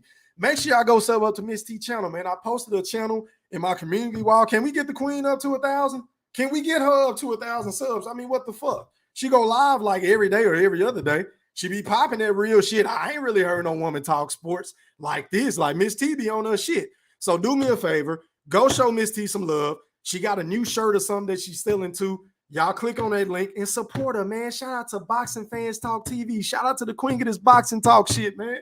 Shout out. Shout out to Miss T, man. Show her some love, y'all. Shout out to Dan Tan. He said, cook, brother, cook. I appreciate it, my brother.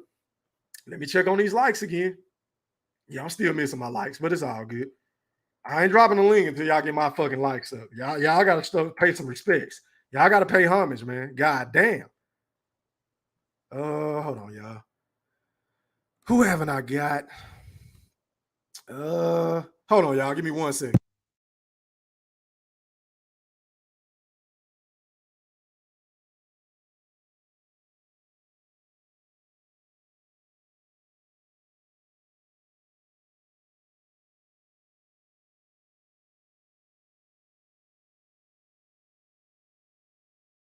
All right, man. I'm back, y'all. My apologies. What up to Mr. INTJ, man? He said facts, cook thriller. Hey, 100. Hey, man, I appreciate it, my brother. Shout out to Mr. INTJ, man. He from Nebraska. Shout out to all my niggas from Nebraska, man.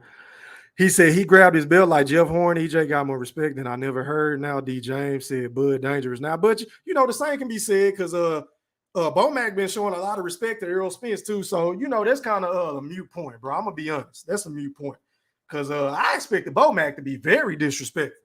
Very fucking disrespectful, but he's been very pleasant whenever it comes to that shit. So, hey man, that go both ways, but I feel you.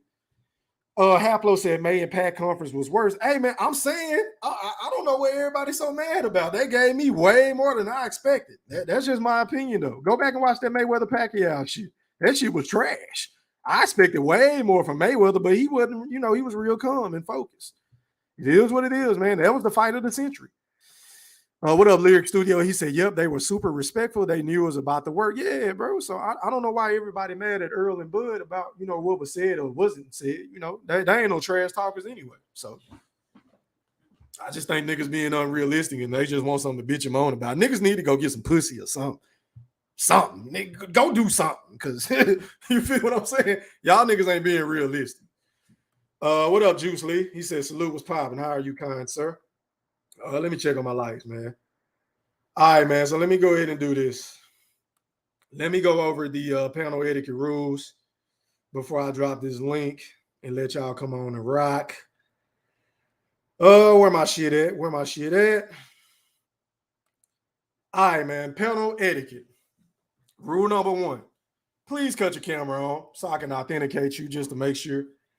Ain't nobody coming on with no goofy shit and shit like that, man. Things of that nature, because that's not happened to me in the past. And I ain't trying to get my channel flagged. So make sure you cut your camera on and then turn it off. And once I verify who you are. Rule number 2, please mute your audio until I introduce you to the panel and to the motherfucking wolf pack. And then rule number 3, I'm not doing 5 minutes no more because it's way too fucking long to get the open panel. You're only going to get 2 minutes to pop your shit. I'm going to have a timer going. Once you hear that timer go off, no disrespect intended, but I'm passing the motherfucking mic. If it's a big panel, it is what it is. Don't get in your feelings. Hey, you don't like it? Fuck it. Deal with it. Tough titty. Rule number 4, please don't dominate the show. Pretty please. It's a lot of motherfuckers that want to come on and get their points and make their points and go back and forth with certain individuals, whether they agree or disagree. So can we be mindful of that? Can we please be mindful of, hey, this is not my show. This is Go Thriller show. And if somebody else is talking, let's not be rude. Let's let them finish saying what the fuck they got to say, unless it's the host, which is myself. And then I'm going to get in where I fit in. All right, and rule number 5, which is one of the most important rules on my panel. Please don't mention nobody else's channels. But if you gonna mention another nigga channel, hey, you gonna have to donate to the channel or you getting the fuck off my panel. I'm kicking you off. So if you want to mention somebody else's channel that I ain't got nothing to do with, or I don't say, or you know who hating on, I don't give a fuck about none of these other niggas, just like they don't give a fuck about me, right? Please don't mention them. But if you're gonna give them free promotion, nigga, that comes with a cost. So you're gonna have to cash out me $5 or $10. Period. No exceptions. And rule number 6, which is the most motherfucking important rule, respect the host and my guests. Please respect my host. Don't do no host shit that you won't do on your shit. And don't be saying all this goofy shit that you won't say to a nigga in his face and all this shit. We can keep it respectful. We can go at each other, but don't get too fucking disrespectful. Period. End of discussion. No exceptions. All right, going out to my dog. Is that Stephen Brimley? Is that Stephen Brimley? You're live on the chat. Go Thriller.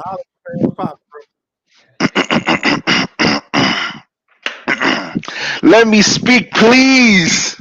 Yes, sir. What's popping? I can't call it like an alcoholic. How you doing, good brother? Hey, man, I can't complain, man. Outside of these niggas not hitting my like button. How are you? Hey, man, listen, you got to remember, you got like 15 likes on the other page, too. They all add up, baby. They all add up. Goddamn. Hey, man, that's a silver lining in this shit, I guess, man. Go ahead, man. Look at you being optimistic. Look at you. Go ahead. You a stupid. You motherfucker, you. I know, right, man? All right, so, you know. Yeah, what was your thoughts on both press conferences? Break it down, Brim. Okay, so the first press conference, we talked about this before. I felt like Bud had the supreme confidence that kind of carried it. And Spence did well. They both were confident, but Bud was just like cocky confident. And I felt like Bud got that first one, right? You know, we're gonna be judging press conferences like that shit actually matters. But you know, it's all it's just something to talk about. Just something to talk about. Yeah, but Errol got the second one, bro. I agree. Look at that's why you facts. He threw the facts. I agree. I said that earlier. You ain't hear me say that? You keep it a thou wow. You keep it a thou wow. Hey, niggas can say what they want to say about me, man, but I am as real as they come on this shit. There ain't no nigga realer than me. Yo, because he had me dying when he said, you can't give me no fucking fishing pole. That shit had me dying. Yeah. The Moby Dick shit. Yeah, that shit. Yeah, that's when it turned up. Because at first I was like, this shit kind of getting a little draggy right now. Come on, baby, turn it up a little bit. And he turned that shit up. That shit was hilarious, bro.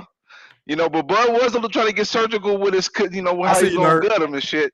But again, at the end of the day, I got a feeling that when it comes to what happened to make the fight and all that shit, it feel like they made a pact not to say nothing about it. Almost like that's almost how it feels. Because that could have easily been some shit they could have been talking shit about and probably would have made it more animosity based. But I think they both might have just said, "Listen, we're not going to talk about what happened before. We're going to just talk about the fight here. Fuck all the other." I think they did have some sort of mutual agreement with that, but to a certain extent, because Errol was still throwing him under the bus. So I didn't agree with that part of it from Bud, bro. I didn't like that. Fuck that, nigga. You been ducking, bro. And now that we here, I'm gonna call you out on it. He said they playing the ghost in this bitch. Yeah, and, go ahead, my bad, bro. I hope there's a bunch of Errol fans that come on the panel because you know I saw them said that you know you're gonna be disappointed July 30th. I want y'all to pull up and speak your piece, you know, and let it be known why you feel how you feel. But yeah, Derrick James, man, the one person that's been the most delusional through the whole process has been Derrick James. Like for real, he sounded like not that this ain't trying to be funny or nothing, but he sounded like Floyd Mayweather Senior when he was talking about that on that interview, bro. You talking about the one? Yeah, he sounded like Floyd Mayweather Senior now, bro. I didn't see the like, fight, but shit. I saw the fight. I didn't see it, but I saw. Oh, you talking about that interview? Yeah. Okay, go ahead. And then with the TO shit, like, come on, bro. What are you doing out here in these streets right now, bro? What are you doing? But I'm gonna put that nigga on goofy time out, man. Shout out to RIP to Nipsey Hussle, man. He said when niggas be doing dumb ass shit and shit for clout and stupid ass shit, we put niggas on goofy time out, bro. He going on goofy time out. But But for Dumbass real shit, though, man. shout out to both fighters because I think they did their job. Anybody complaining about this, I think y'all again expecting way too much from both of these guys. Coming into this, we expected this to be absolutely boring because neither one of these guys talked that shit. They did more than what I expected. They gave me enough. It was enough for me to watch both press conferences from start to Yep. finish. And I worked fucking overnight. And I stayed up for these motherfuckers. So they did a good enough job. So Yeah. now we're getting down to, I think at this point now it's time to get down to the technical stuff on who's going to win the fight and why. And I really want to hear these Spence fans talk about how big he is and how much pressure he's going to put and all this. And Keep again, that same energy. Spence got a chance. We're not going to front. Well, some Bud fans don't give a fuck. They don't think Spence got no fucking chance. But I think Spence has a chance. But at the end of the day, when you stay ready, you ain't got to get ready. And when you make mistakes, you're going to pay for them. Those All right, things time matter. up, Brim. All right, man. Let me go ahead and pass the mic so we can For hurry sure. up and get the open panel. All right, going out to my brother, Boxing Nerd 101 from Canada. You're live on the chat with the pack. Talk to me, fam. You got 2 minutes, bro. What's good? I'll be quick, man. Just appreciate you for coming on. Appreciate everybody on the panel. Sorry, my appreciate bad. you, My man. voice Pop is shit. No, man. It was a good press conference. I think Errol won it. The second one, I really think Bud took off on the first one though. It was like a 10-8 in the first press conference, in my opinion. I don't know. I don't see how anybody let Errol win that one. Yeah, he stated more facts than Errol. Errol was very emotional. Errol deserves a Brimley. He deserves a Brimley for both press especially conferences. for the second one. Yeah, I was just Yeah. like, this guy looked like he was gonna start crying or something. I was like, yo, chill out. Why are you so bad about someone just saying they're gonna reel you in? Like, fish get caught on hooks and nets. Like, it's a regular thing. You're gonna say you're an apex predator. Apex predators get hunted. Rhinoceroses are endangered species. Elephants are I endangered see you, species. Bam. Cut your cam off. Lions are endangered species. Tigers are endangered species. Like, those are apex predators, but they're still endangered because someone's always hunting them, right? Yeah. So, Bud is the fisherman or Aquaman, so you better be able to get rid of the hook and turn over his boat because he's coming with a submarine, I think. But that's all I gotta say. Oh, one more thing. Yeah, you good. You got I did 30 say seconds. one Go thing ahead. I agree with completely when he called Tank the P word because of the weight clause. The what's it called, the what's the word he had weight restrictions. The rehydration shit. Yeah, like I totally agree with Tio when it comes to that. Because why are you making the weight, but you want to have a whole rehydration clause like you guys are fighting for the IBF title? Like, bro, if you're really him and you're really about it, it shouldn't matter. But that's my time.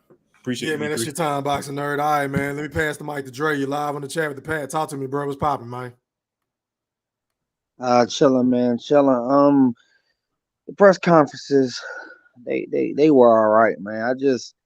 For me, Bud a killer in the ring, man. He definitely a killer in the ring, but I just wanted to hear some more of the energy. Like, I know when he went on $1 million worth of game, he was saying some good stuff, man, and coming up with some good retorts to his haters. He mentioned how they made a whole street for him. He mentioned how, in his opinion, they froze them out and stuff like that. He was mentioning that, Danny, solid fighter, but he didn't really have any top illustrious wins over the upper echelon of opponents he fought. He mentioned all that stuff, and when it came to the press conference, he just didn't say any of that stuff. And I'm just like, come on, Bud, say something, bro. Say something about the man. Say, okay, well, if I ain't fighting nobody, then why you say you gonna save me for last? Or if I'm such a great fighter, then why are you saying I ain't fighting nobody? Like, he just didn't. He was on defense with the responses, man. I'm just like, damn, man. Yeah. But my thing is, all right, so make it real quick. When Oliver McCall first fought Lennox Lewis, Emmanuel Stewart told Oliver McCall, he said, listen, bro, this dude is more skilled than you. He's more talented than you. He's faster than you. He's a better fighter than you. So we have to realize that in order to beat him, we have to realize his strengths in order to realize a weakness. And they realized that, okay, we need to be faster than him in an exchange. And that's how Oliver McCoy knocked him out. But we know Emmanuel Stewart was really like a true strategist. But my thing is with Derrick James and Errol Spence, they're being extremely delusional about this man's skill set. Like Derrick James, oh, that switch hitting, that don't mean anything. That athleticism, that don't mean anything. He didn't really beat. That's my time. Yeah, that's your time, Dre. That's All 2 right, cool. minutes, No man. problem. No problem. All right, man. Going out to Mikey. You live on the chat with Go Thriller. Holler at me, bro. What's poppin'? Yo, what's going on? You get me, E3? Yeah, you crispy, bro. Go ahead and pop your shit. You got 2 minutes. I bet, man. Hey, hold on, man. Mr. INTJ, cut your cam on, bro. Cut your cam on. All right, go ahead, Mikey. My bad. All right, now All right, I you see good. Now I was gonna say, yeah, I felt like Bud got the first press conference, and then I felt like Earl won the second one. But to play off what the guy earlier was saying, man, it feel like it's everybody, like a whole bunch of Earl fans is like discrediting Bud, and they really sleeping on his power, man. This is crazy to me, man. Like, and then with Derrick James and them, saying oh, we're gonna break him down. Trust me, guys. We're gonna break him down. Don't worry. Earl saying it, well, he gonna get broken down. They all get broken down. It's like, yo, like, do you have a plan B? Yeah. Do you? Like, it's ridiculous, man. You know what I'm saying? It might be a long night, man. It might be a long night for Spence fans and for Spence, man. If this ain't like a mind tactic, you know what I'm saying? Maybe they do got something cooking as far as a game plan. Yeah. You know what I'm saying? But I don't know, man. I don't know, man. I think they trying to bait him into a back and forth, give or take, fighting on the inside fight. They trying to, I think they, you know what I'm saying? They trying to insult his ego, so to speak. Right. And I hope he don't take the bait. I just hope he comes in and follow his game plan. Right, Go ahead, right. And I was thinking, nah, you good. I was thinking that same thing. And I ain't gonna lie, I don't want him to fight that fight, but I mean, when he was on the Breakfast Club and all that stuff, you know what I'm saying? It just sound like he about to, try to bang with Earl, you know what I'm saying? And I don't know, man. I don't know. But like I said, but I think Bud gonna shock everybody though, man. You know what I'm saying? But I'm gonna I end it appreciate right that, there. Mikey, man. I got to pass the mic, bro. It's been 2 minutes, man. Going out the BAM. You're live on the chat with the pack. Talk to me, bro. 2 minutes, fam. How you doing, E3Z? Shout out. I'm doing well, my brother. How are All you? right, my brother. Cooling. So check it out, right? Let's state the obvious. All right, let's start off, begin by stating the obvious. Derrick James, okay, has two, one of which is undisputed, unified champions. And a guy that I think everyone on this panel, if we're being honest, has a baby boogeyman. He ain't all the way to boogeyman, but he a baby boogeyman in Frank Martin. Because he beat a guy that was considered the boogeyman. We can all agree on that. Okay. And he's highly sought after. Okay. Regardless of what you think about Anthony Joshua, he thought enough to come see Derrick. And Ryan Garcia out of left field that I think none of us would have. And if I was Derrick, I wouldn't have worked with him, but he getting a check, big ass check. So I ain't hating on that. He got Ryan Garcia and if he's got those guys, he's probably got other guys that he's turning down that want to work with him. So he's probably the most sought after trainer in boxing. Okay, so that's the obvious. What y'all think he's supposed to do? Come out and tell you everything that, you know what I mean, that the game plan of how they plan to break this guy down? The facts are the facts.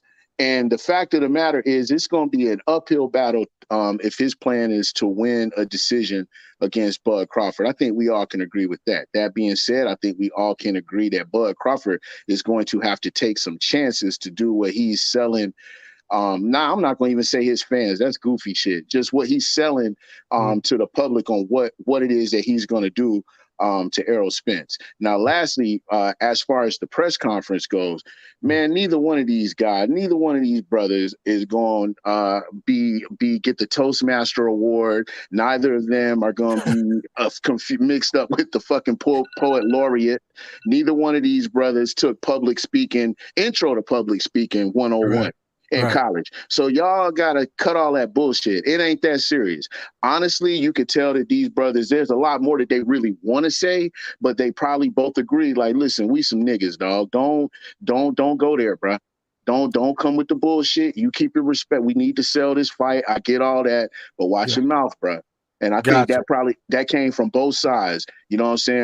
Gotcha, Real man. Hey, simple. man, it's been 2 minutes, bro. Oh, I my hate to be fault. I rude. thought I it got was to pass the 5. My mic, my fault. brother. My fault. Are you good? Hey, I'm just trying to hurry up and get the Yeah, open no, panel so we everybody good. can We talk. good. We good. All right, man. Going out to Mr. INTJ, man. You're live on the chat with the pack. Talk to me, bro. What's popping? You got 2 minutes, bro.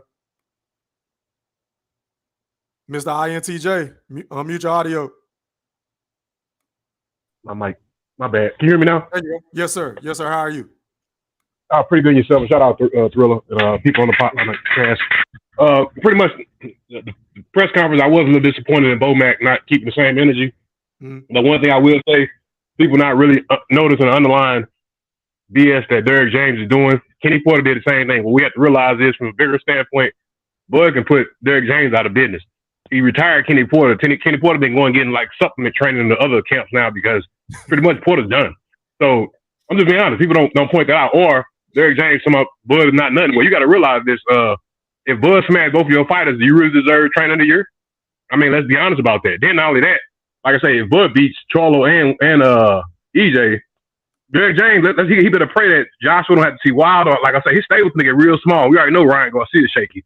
So pretty much, I believe like this little back and forth thing. EJ's aware, and he said some comments about the accident, how he shouldn't be favored. He's aware that, hey, this dude's been in shape. He's aware of all this stuff that we already talked about. Before the respect thing, you can tell both of them had a little mutual respect, but you can also tell that, like, once Bud said something to his father about that fish serving his son, they pretty much, EJ, you can tell EJ energy changed very drastically. And I ain't gonna hold you up and let y'all at the floor. I'm just speaking on that. Nah, you good, bro. You got 30 more seconds, bro. Pop your shit. Oh, yeah. Well, yeah. And then basically the whole press conference, like the little, I was trying to make one in New York. I wasn't able to. I missed my flight, but I basically want to see the engine. I was trying to see if Bernie was there. That's my main thing. I was trying to see if Bernie is there. I guarantee we're going to get the press conference we want, but I don't know if PBC going to let him in the building. And I'm going to let somebody take over. Already, man. And last but not least, going out to my brother, the General Big Fish. You're live on the chat with Go Thriller. Holler at me, bro. What's popping? E3, what's going on, man? Hey, man. I'm good. How are you, big bro? Man, I'm sitting here listening to all this bullshit before me, so I'm going to go ahead and slam dunk this real quick. First off, Coach James is the best coach currently in boxing. If Errol Spence happens to lose, which he will not, that will not shut down Derrick James' business. He still has an undisputed champion. He still has Big AJ. He still has Ryan Garcia. He still has Frank Martin. So I don't know what you're talking about, bro. It ain't happening. And secondly, like the brother said earlier, that was a great comment. He took the words right out of my mouth. Derrick James is talking in circles because he don't want to give away anything. He want them to think that, hey, we ain't working on shit. We don't watch film. We ain't studying y'all like that. We coming in here unprepared. He's saying all that shit with a smirk on his face. He is a horrible poker player. But nevertheless, rest assured, he has an awesome game plan. But we can get the open panel. We can go back and forth, E3. All right, man. So with that being said, Big Fish, who do you feel like won the press conference yesterday? I think it was yesterday, right? Shit, we won both of them. Terence Crawford has been barking like a dog with rabies for 5 years, just going off. Hey, where you at, ho, bitch? I'm in the ocean. Where you at? He talking all this shit. Bomac talking all this shit, and all of a sudden they done fucking got quiet. Or is Buddy Nation gonna be happy with knowing that their boy can be paid off? Are y'all cool with that? Is that's what's happening? E3? Did he take the hush money from Al? Is What you that talking what about? happened? Who getting paid off? You talking about Bud or Bomac? Bud and Bomac, his whole camp, they are quiet.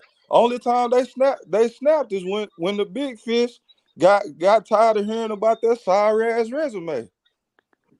Then they finally had the courage to say something.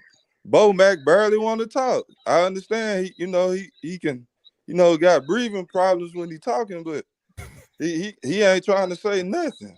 I'm talking about that's super respect. Y'all got way more nuts than how they talking to the Bud Buddy Nation. I will say this. I said earlier, Fish, I really didn't like Bo Mac's energy because it was totally different than what he's been saying the past 5 years. How?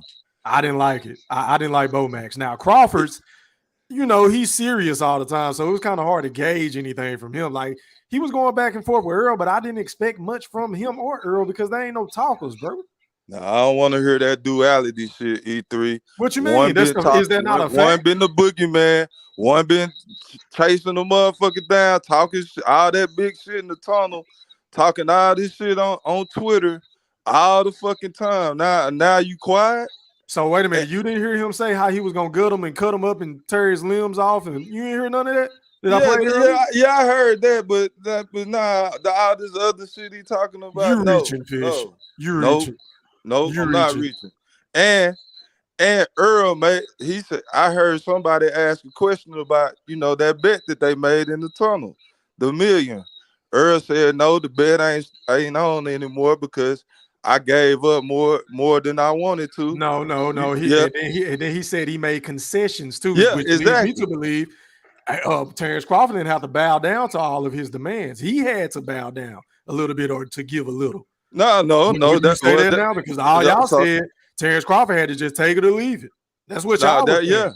Exactly. So instead of doing that, Earl said, nah, we ain't gonna do that. I'm gonna go ahead and throw him whatever he throwing. Because the little motherfucker, all he trying to do is cash out like y'all trying to say Earl doing. He the one who cashed. That's exactly what a cash out is. Like I'm not fighting unless I get a certain number because I know the risk in this fight. So that's who cashing out. You really believe that? Yes, I can't fucking wait. Okay. Panel open, y'all. Y'all go ahead and rock, man. Big Fish, I'm coming for you right now. Big Fish. Pause. Yeah, whatever. Big Fish.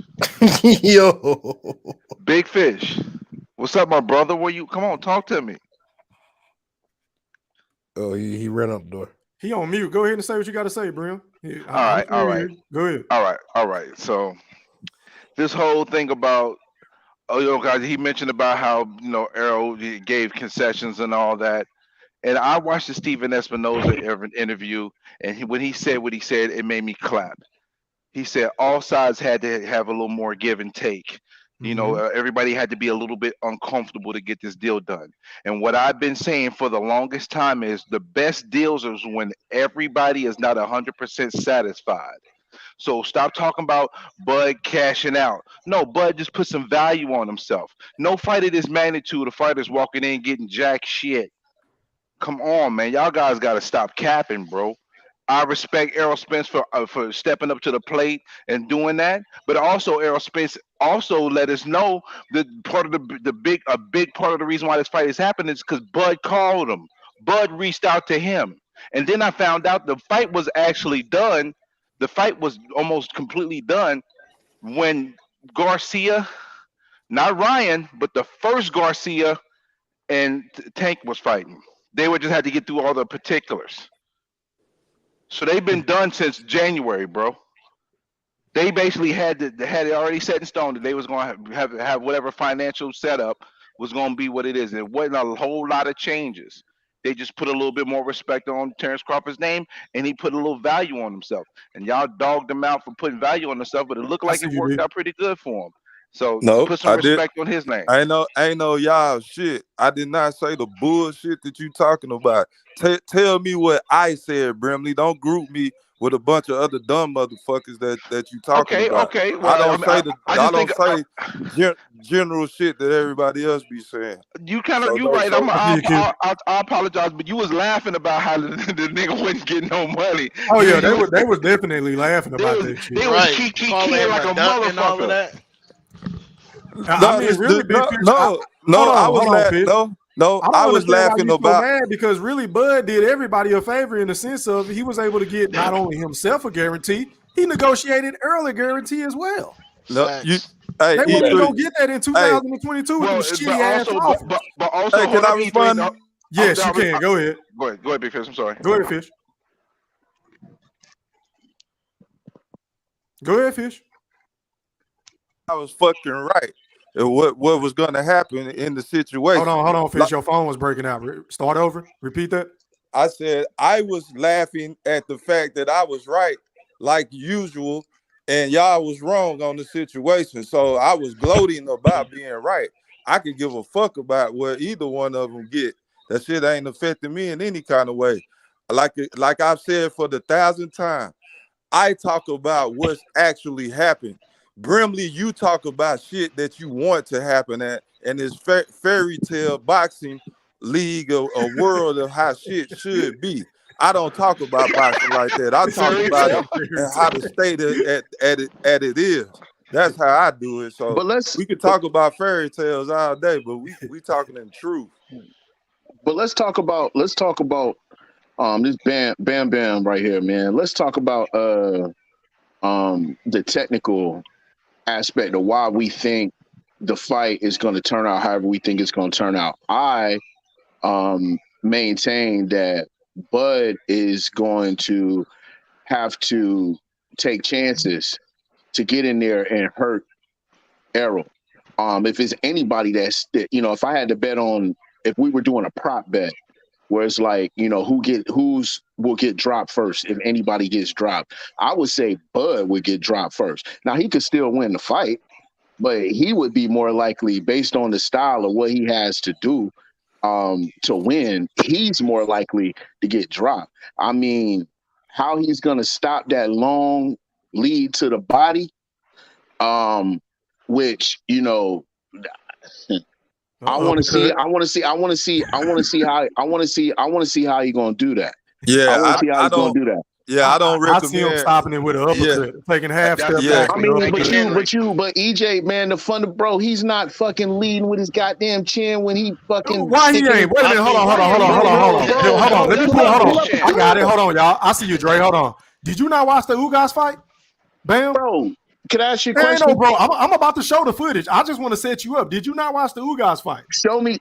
I watched. I'm about to show you. In fact, I'll do you one better. I seen Earl lunging a lot in that fight, whipping and missing on punches. My man Spence almost fell one time. I'll show you the ticket stub. Okay, and with that being said, hold on, y'all. And with that being said, Bam, you should have known this shit happens. I do not own the rights to this content. This is for educational purposes only. This is just one clip. Look at it. Hold on. I'm going to rewind this shit. Hold on real quick. I'm going to let it start over. But this is Earl whiffing on a punch, overextending like he was doing all fucking fight. Can I ask you a question? Hold on. Being sloppy, and he got caught. Now, we all know Ugas is not the same puncher over Terence Bud Crawford. Look at this shit. He got hit to the body. Boom. Look, he know what's coming. He just tensed up like, shit, I got to take it. Because he's out of fucking position, bro. So to that, you say what? Yeah, you do. I say that no fighter fights the perfect fight. That ain't what you just said, though. How is Bud Crawford? What I said was, how is he going to stop the stab to the body? That's what I said. How is he going to stop? In other words, I'm thinking that's going to be a big part of the game plan. Is Bud Crawford? I gotta stop him from attacking my body. But I gotta stop him from attacking my body. But you saying that like it's like he doing it like he can't get countered or something, like I'm not saying that. It's gonna be volume to that punch, you know what I'm saying? And he gonna do that shit. We'll see. Man, listen. It's going to be a lot of consequences and repercussions if Errol Spence get out of line like Bud told him. You better not get out of line because you might be number 11. If you come in lunging for it, dropping his mouthpiece, looking like a fucking idiot, he going to go to sleep. What I want you to do, E3, is to pull up. Now, what I want you to do is I want you to pull up random clips from the Sean Porter fight. And here's the funny thing about Sean Porter. Sean Porter looked better than he ever looked in his life against both of these guys, and these guys lost more rounds to collectively if Sean Porter was getting scored where like okay count the rounds that he won against both of these fighters versus 12 against each one of these fighters, he would win. Like he would win. He won more rounds against these fighters than anybody, won. So I mean, it's a very intriguing matchup. I'm just saying from the technical aspect of it is what makes it so intriguing. The question is how is Bud Crawford going to stop EJ from getting to his body without getting himself hurt? And EJ, how are you going to stop Bud Crawford from capitalizing on the fact that, yes, your feet is a little slow, bro. You do plod a little bit. You do kind of plod a little bit. You are kind of there to be hit. You know what I'm saying? Hold on, but wait a minute. Why do you feel like Bud is the one that's going to have to take the chances when Errol Spence? Hold on. When Errol Spence has to get on the inside, right? Wouldn't you say because that's Bud Crawford's style? That's how he fight. So you think? Wait a minute. So I just want to make sure I'm hearing you correctly. So you think Errol Spence's best bet to beat Bud is to fight him on the outside? I didn't say that. I said so he's going to have to take. Wait a minute. So he's going to have to take the chance to get on the inside, right? Can I ask you a question? I'm asking you a question. I will answer yours after you answer mine. Repeat that question once again. I said, how do you feel like Errol is not going to have to take any chances when his best bet of winning the fight is to get on the inside? That's his best. I think Errol, when you fight on the inside, you do take chances. Okay. Now his center. Now. You just contradicted yourself. But go ahead. Who do you think has a more solid base? Terence Crawford. Terence Crawford all day. I say Terence Crawford. I disagree. Why? I respectfully disagree. Break it down. Go ahead. I disagree. Bro, all you got to do is look at the way he boxes. No. Don't tell me to look for shit. Bro. You tell me why you disagree. Bro, we right here. He bounces. He fucking bounces. That right there lets you know you can't have a bounce when bounces on what the fuck are you talking about? What do you bounce on? This ain't basketball, bro. Look. Bro, he bounces. He bounces because he fights going backwards. He fight going backwards. He goes in and out. That's his style, bro. If you exercise, you know something about I don't understand what you're saying, bro. Is he talking about Bud Spence? That's how Bud Crawford at his best, bro. Bro, you better go pull up some fucking footage. Yeah, all right, yo. You talking to a nigga that's to watch both of all these niggas fight. Don't tell me to go pull up shit. Nigga, I've already seen this shit. I can't beat you like that, folks. I don't know what you're talking about. You said Errol don't take chances, then you turn back around and say Errol don't take chances. I did not say Errol don't take. I said all fighters take chances. I didn't say Errol Spence don't take chances. Come on, man, don't do that. Don't do that. You said Bud is gonna have to take chances. You said Bud is gonna have to take the chances. You made it seem like Errol don't take any chances. No, the fuck I didn't. I said Bud is gonna have to take chances. Okay, I said he's gonna have to. I said Bud. I did not say. Hey, hold on, y'all. You know what, bro? We can all sing together, but we can't talk together. Hey, hold on, Bill. I got to cut you off, man. Going out to my loyal right brother, the BFB Master Q. You're live on the chat with the pack. Talk to me, man. What's popping? Q. Well, shit, he ain't ready. Going out to D Young. You're live on the chat with the pack. Talk to me, bro. What's popping, fam? What's good with it, 3? Hey, man, I can't call it. Yeah, man. Salute to everybody on the panel, man. Hey, man, listen. Shit, I'm glad to fight here. Like I say, man, I knew the press was going to be the press. These niggas, like I say, once I heard they talked over the phone about it, I'm sure a lot of other shit was discussed. But nonetheless, though, I think as we get deeper in July, the tension going to build up, man. So I'm not worried about it. Everybody can say what they want about Bud being nervous or Spence being nervous. But guess what, bro? It ain't no time for that shit, bro. This shit is here. And it's like I'm saying to y'all, I feel it could be a 50-50 fight. But if those of y'all who've been on the show, y'all know I'm rocking with Terence Crawford. And the reason I'm rocking with Bud Crawford is this, bro. Hey, man, it's always better to have more tools than some tools. Spence is an elite fighter. I give him his credit. He's great at what he do. And ain't really nobody disrupt his style except for Sean Porter. You know what I mean? But he was able to squeeze that fight. Hold on while I'm talking, fam. You got it. But he squeezed that out. You know what I mean? And I'm gonna give him his respect. I'm glad he picked up his fucking pants like a man and stood up to his handlers. Cause he admitted it. They didn't want this nigga to fight Bud Crawford. But guess what? I'm gonna give him his credit. He stood up And now he about to get that ass whooped come July 29th. Because here's the thing, bro. There's a lot of motivation on Crawford's side. Bro, I got a chance to make history. Not just a chance to make history. I got a chance to do what y'all say I can't do. You feel me? And that was beat this guy. There's a couple X factors in this fight, man, that I'm going to look closely to. Yeah, if Bud can't stop Spence jab, it's going to be a long fight. But I still got him beat. It's going to be a long fight. Because some way, somehow, he going to find a way to master that distance because he's a master at creating distance and he's deceptive. But I think for Spence to win, Spence has to not just work the body. He has to hit this nigga everywhere and make this a rugged fight, bro. Yep. He got to do some shit. He got to pull a page out of Canelo book. Hit the nigga in the arms. Hit the nigga in his chest, torso, hip. He got to get rough with Bud.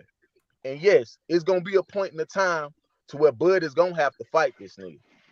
But the key question of this all, bro, the biggest X factor of this all is that it's not about power. It's not about speed. I feel it's about the clinch. If Bud can wrap Spence up and show that he's the stronger man and Spence ain't going to just bully him, hey, it's going to be a long night for Earl. But with that being said, bro, July 29th, man, that fish getting fried in 9 rounds. I like your style, bro. I'll be there to see it. I spent the hoopty on this trip. You know what I'm saying? So I'll be there. I'll be in the building too. Hey man, we got a link. I don't know how I can get up with you, just man. watch out there. Me and the group.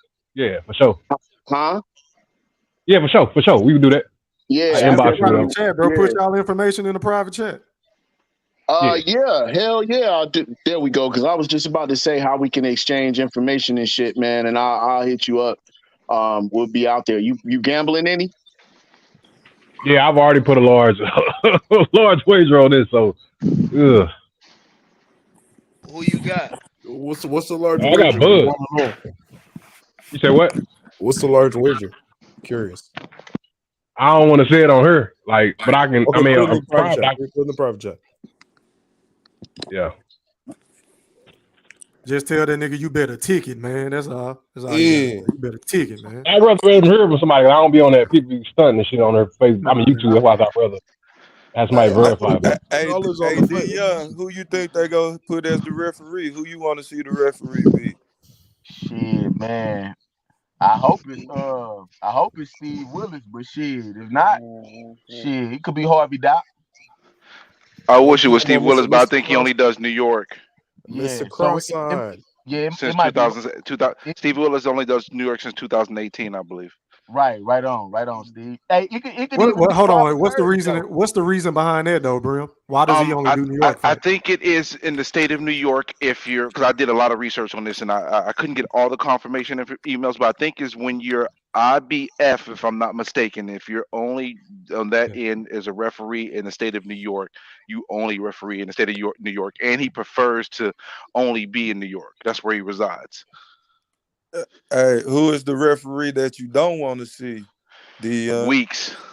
And Lawrence Cole. That did Rolly fight. I don't want to see him. To be fair to Tony Weeks, he usually a good referee outside of that. Nah. Usually though. I just say him hard. Was against Boda Jack and what's his name? He was a ref. Fight to the death, but damn now. To keep it a buck with y'all though, it's probably gonna be Robert Byrd. He got a lot of championship fight experience, and they probably gonna want the most experienced ref and shit. Nobody other than him. We don't want Kenny Bayless for sure. Did you say Robert? No, Kenny Bayless. Hey, we don't want him. Young, you should be wanting Kenny Bayless because he doesn't allow any infighting. No. I want the infighting fish. Robert Byrd gonna let you do it until he feel like y'all hugging too much. If you you welcome a inside fight. You want Crawford to fight in the pocket. Hey, at the end of the day, he gonna have to fish. The thing of it is, bro, it's like this. Y'all feel Earl better inside fighter, which his resume has shown that, but he shows lapses of standing tall in that shit. And we all know Crawford is the master of distance and hiding his punches, bro. And he gonna catch this nigga with something he don't see. I went back and watched Ugas fight, bro. It was a lot of shit that I saw that he did that, bro. I didn't like. And there's a lot of shit that Ugas did. He pulled back, especially on the 1-3 just showed. He pulled back that right Hey, hand mute to your the audio block. if you got some shit going on in the background. It's fucking up the show, please. Mute your Oh, audios. my bad. Go ahead, That's D. Go ahead. oh my bad. Yeah, nah, but if you saw the punch that Ugas pulled, he could have easily just hit this nigga with the right, but he hesitated and came back with his left. So, there's a lot of flaws. And don't get it twisted, there's a lot of flaws on Bud too. Yeah, Ugas is a pretty good fighter though, Dion. He just broke him down. He was giving Earl some good work in the beginning, but it slowed down. General Big Fish, I'm glad you called him a pretty good fighter because Shakur was getting off of him in sparring too. He's easy work. Stop using sparring. I don't even want to hear that using You're sparring shit. acting like Because a lot Shakur of times wouldn't they beat him up spar in to real work life. on stuff, You're man. acting like Shakur wouldn't beat him up in real life. Stop it. We don't know that for a fact. Oh, He's a much. stop it. Shakur is a Yo, 135 pounder. are you Listen, kidding bro. me? It's going to Are be a you kidding me? 20-pound difference in that fight. Listen, I Shakur don't could win that, but I'm not care. even going to debate that. I But don't care. okay, I hear you. But Shakur one thing, will this whoop this is him. what. Okay, cool. This is what sticks out to me about Terence Crawford and Errol Spence fight, and I think about the end of the second round of Mayweather versus Mosley, and what Roger Mayweather said to him.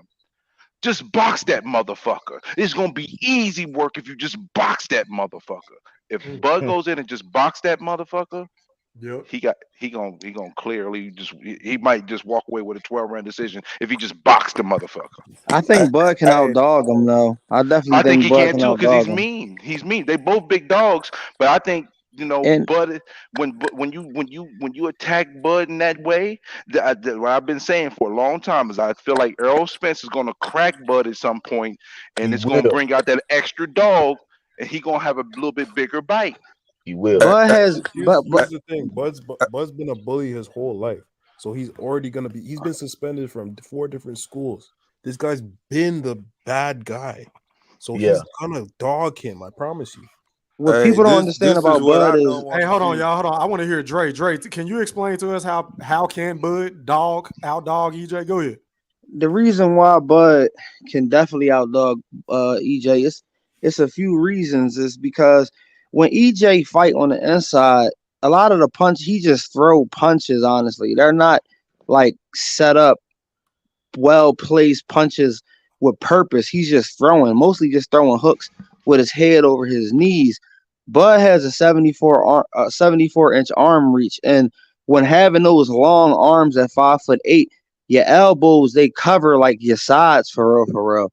So Bud if Mikey Garcia when Errol Spence started trying to pick it up around rounds 9 and 10, Mikey could see the punches coming. If little Mikey could see those punches coming and block them on the inside, Bud can block those punches on the inside. But Bud is a better inside fighter because he shifts and his punches are purposeful.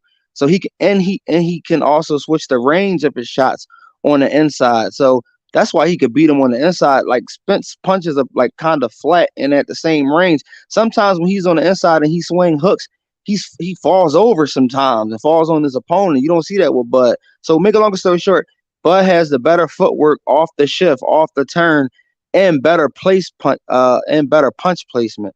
So he could definitely beat him on the inside.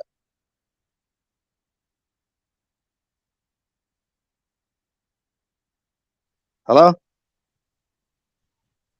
That was just a pause. Yeah, here's a pause. I'm with you here. Oh yeah. E3, you there? I was gonna say, yeah, Spence, like he got a lot of volume. Like he used, a volume jab, and that's how he disguised himself to get in on the inside. But like I said, I mean, I feel like if Bud, catches rhythm, catches timing, yeah, it might be a wrap, man. But I mean, it just depends on how good EJ could take Bud punches. For real, that's how I feel. That's what it's Everyone, gonna come down to. yeah, I think so too. And I ain't gonna lie, I think he ain't gonna budge on the first one he don't see, man. I feel Spence do got a chin, man. I just think, like how people say if he eat through it, he might walk through them. But hey, I think once he get caught with 2 or 3 of them, he gonna start thinking about it. You know what I mean? And so he might just force his way back to boxing. But that's what I'm saying. That's the Yeah. plan C we gonna need to see from Spence. Now he makes adjustments but we're gonna have to see the adjustments that he make once he takes a couple of those shots. You feel me? It's like I just don't see him keep coming after taking a couple of those shots, bro. I'm sorry, I don't see that shit. Because if he Yeah. keep You heard coming, what Danny he said. gonna get hurt. I You heard what think Danny Bud said. for harder punchers than Spence. Way harder punchers. At welterweight, actually. Yeah, Mean Machine's a I puncher. think Spence throw Uh, harder punches, bro. Spence Who's probably the hit harder him a little puncher? harder. Because he I because think he Who? I sits on think his punches. He sits on a lot of his punches. The only person I think that was a harder puncher that Spence fought was Skip Book. I think Hey, Kavalauskas a harder puncher than Spence, bro. Yeah, I do too. Probably, yeah, He's not from that probably. volume. I believe he's And a I harder don't puncher. know. And Spence I and think Crawford walked him down after he got dropped. He walked him down. I've been saying this. I've been saying, and this right. came I crazy. mean, yeah, that's just Mean Machine the almost got what you got there. see. Here's the That's here's the thing. if Here's if the he thing. eat his punch, then yeah, we'll see. It'll be a That's my dog nigga fight. Nerd right there, Like I man. said, I've been saying this, Drake. if Crawford sting him and he gets Spence thinking, Spence lost. I'm telling y'all that now. Oh, If absolutely, Wait, what? Spence start to think, it's a wrap. Oh absolutely. shoot, dog, you can't do that, bro. I'm telling y'all, man. Cause Spence, Spence, like Spence he kind always thinking in the ring. What you talking about? No, he's He not. just He's throw He he punches, he he a man. boxer he puncher. he's just What are you punching, bro. talking about? he kind of like a he got like a certain flow chart to him. I play a lot of fighting games, so like when somebody has a flow chart, they what is it called? Like they'll get into their certain rhythm and Yeah, he's a rhythm they'll be fighter. used Yep. to that. Yep. Yeah, Yeah, they'll be interrupt that used to rhythm. that, That's and what that's happens. and once he get into his flow chart, he get into his rhythm. He'll do that and he'll keep doing that and stuff like that. But Mm-hmm. if Bud get him thinking, bro, like I said, I mean, I ain't gonna sleep on Spence. Maybe this fight will bring something else out of him that we ain't seen. But I don't know, man. I feel like that's Bud's fight if he gets Spence thinking. But if Bud can't get him thinking, and like I said, and he is too Audio big, and breaking up. Yeah, it's gonna be a long my audio fight. Like breaking. if Spence Th- Yeah, able to somebody control audio his popping, will, man, or something, oh, man, popping. my bad. I This a don't Man, think going it's question. out to the me. BF. Hold on, y'all. Going out to the BFB Master Q. You live on the chat with the Pat. Talk to me, bro. What's popping? Go Thriller, what's good with it, man? What's up, everybody? What's good, bro? You all right? My brother. Oh yeah, chilling, man. I was just watching some retarded ass shit just now. This nigga kept going to the same damn spot 3 goddamn times. I just couldn't understand that shit for nothing in the world. But uh, you know what be killing me? You touched on that earlier, Thriller. How dudes be hollering this shit about who won a press conference, a presser win. Last time I checked, words in a presser don't never win no fight. Mm-hmm. You know, that shit there crazy when dudes be telling me one fighter look nervous, one fighter energy not the same. Boy, you niggas fucked me up with that shit, man, because I'm trying to figure out where you niggas get degrees for this shit at and how you go to school for it. Because how only you know this shit, right? But I was listening to my right brother General earlier, right? Mm-hmm. When he was talking about my boy Brim, right? Mm-hmm. On the difference between the two, I'm gonna give a good example, right? One in which I want you to say you're wrong, Brimley. I remember for months you kept hollering about Showtime finna be out of boxing. Showtime this, Showtime that. But it don't sound like Showtime finna be out of boxing anytime soon, Brimley.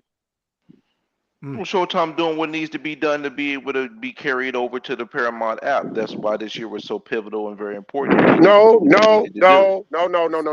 Brim. No, Brim. I'm not letting you go to the Pro Bowl tonight on that.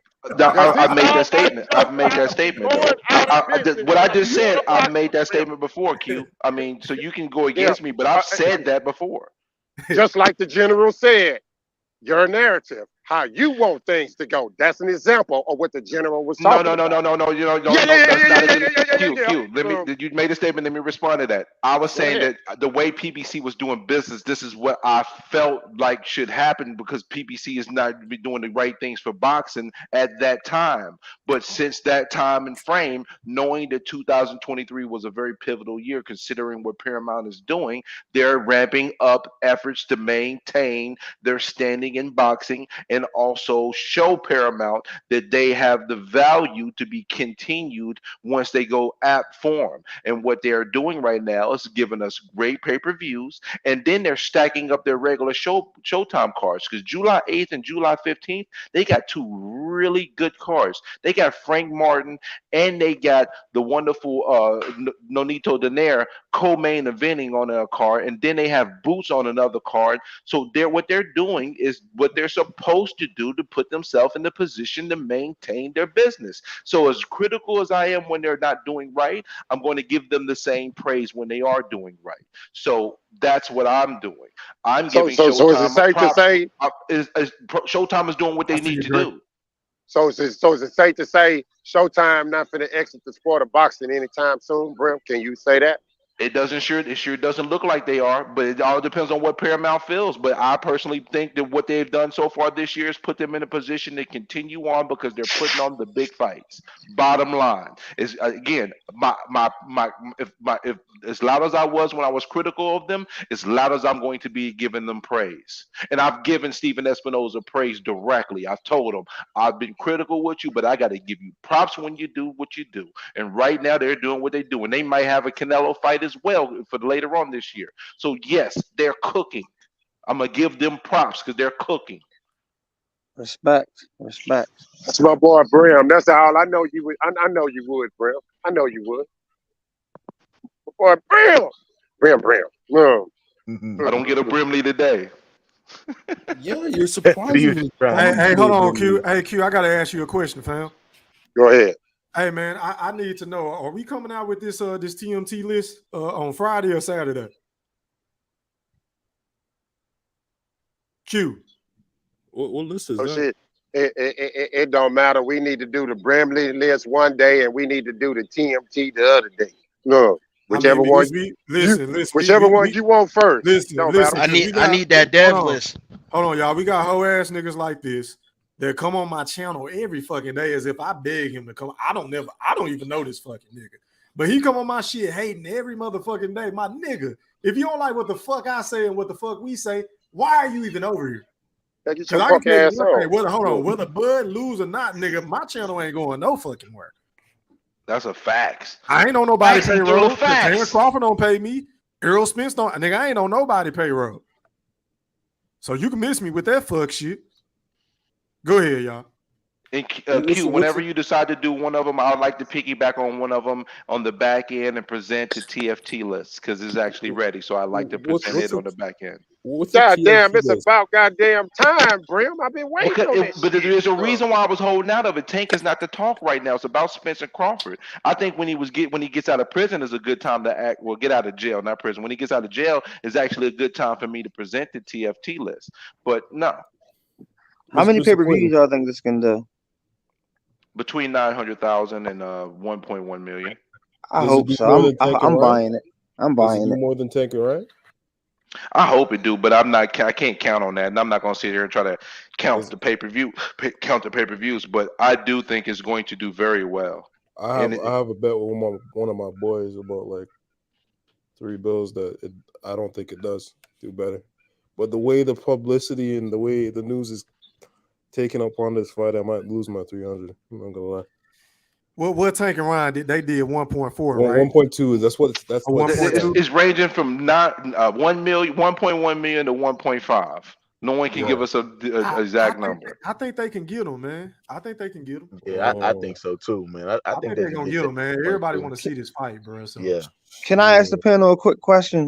Two questions. Yeah, sure. So my first question is, has there ever been a style? And I've seen Crawford fight pressure fighters. Like, he handles them well. David Avenetian, Ray Beltran, Sean Porter, etc., etc.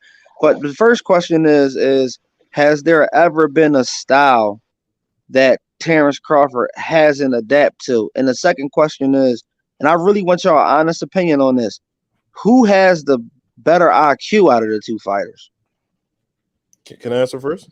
Yeah, go ahead, Boxing. Or you can go first. We can go on the circle. I haven't seen Crawford in a really tough fight ever, really. Like, by the 5th round, he's pretty much already figured them out.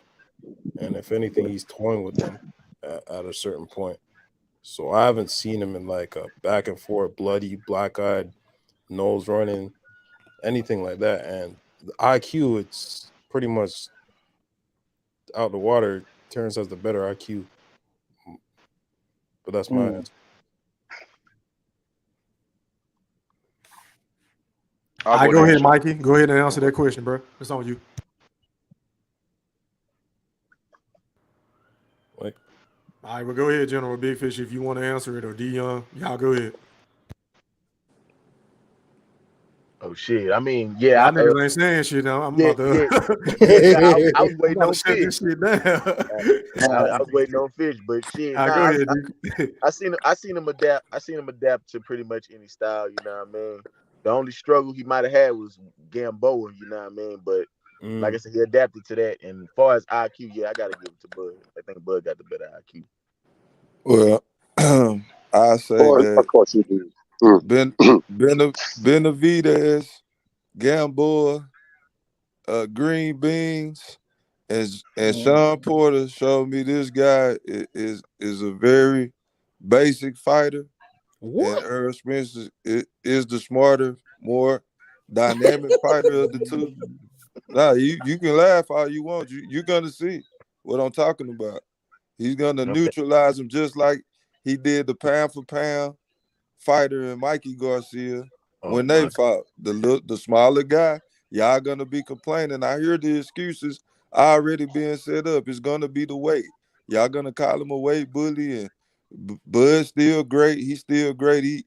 He dared to be great. Earl really supposed to be fighting 168. I already see the play. He is going to outbox, outfight, out tough, out everything. This dude, y'all go. He got the better coach. Like getting him prepared right now. It's not in the corner doing the fight. It's right now. They watching film, studying all the mistakes that your boy be making. He pulls straight back. He puts his hands out trying to catch a punch, and they come right around that shit. Bow. He just ain't fought nobody just gonna be able to just technically hit his ass with that. Then when he trying to escape, it's gonna be one coming below the belt. Bow. Then another one. Bow. Then we gonna get a legal one. Bow. Then he go. This nigga sound like Soldier Boy. Bow. Hell yeah, that's what's gonna happen, Q. I'm telling you, man. Count your money, man. I'm telling you. All right. All right. So I'm going to answer those questions. The thing is, Terrence has adapted to every style, but the thing is, yeah, he's fought a pressure fighter before, but he has not fought an Errol Spence before. So that is a question that remains to be answered, but I am confident that Terrence can be able to adapt and adjust. Also, IQ-wise, anybody that says Errol Spence is nuts, and we already know the person that just spoke before us is nuts, because Errol Spence has lapses in judgment, lapses in the ring, especially since he came off the accident. His last two fights, I've seen absolute lapses that he cannot have, and that's why as soon as the Ugas fight was over with, the first thing Derrick James said to him is, "We got to get to work. We got to clean up some things, because if he doesn't clean up those things and put on a performance like he had against Del Greco, which was 7 years ago, he is going to be in some trouble, because if he makes those mistakes, you have to pay. Like Mayweather said, when you make a mistake, you have to pay, and he will have to pay, and it will be with his ass." Pause. Hey, yo. Boy, I ain't gonna lie, boy. You done took this Bud Buddy shit by the horns, boy. They love you now, friend. They ain't calling you. It's not Bud Buddy though. This is me just looking at the fight. I didn't see. I don't sit here and say, "Oh, Errol Spence has no chance. He's going to get washed." I don't say that. So I'm not speaking. I'm speaking from a viewpoint that I see in regards to Spence losing the fight with against Bud Crawford. I'm not saying that Spence doesn't have a chance. I see the avenues that Spence can win. I just don't think he can execute it all the way through 12 rounds. That's just, I don't think that's Bud Buddy shit. I don't. Mayor Brimley said I beat Spence in tremendous style. Big Fish. You know what's funny? Yeah. This is the ITJ. Big Fish. I want to say you have to be weak. No, I ain't knocking the other people. You said that Bud didn't beat or whatever, or you saying they were nobody. I'm not knocking that. But the thing that I will say is this: you heard EJ, we all heard EJ say it's gonna be a one-sided AB, right? But you also heard some of him in the same sentence saying when Bud asking this easy work, you can clearly hear if somebody, you know, it's gonna be one-sided ass whooping mean they easy work. I mean, it's like it's a contradiction. Like, how can somebody not be easy work, but it's not gonna be? But you said it's gonna be a one-sided ass whooping. No, So what I'm saying is, it can still, but it can be. It can still be some it can be a struggle. You know what I'm saying? And still be a one-sided ass whooping. It can still be tough and still be a one-sided ass whooping. and to be a struggle at the same time. It don't make any sense. Nah, and then for the base, you're not understanding what I'm saying. It's gonna take a good 3 rounds before he get warmed up to what like how would happen to U guys. So he ain't just go run him over. We know he a great fighter. That's what he's saying.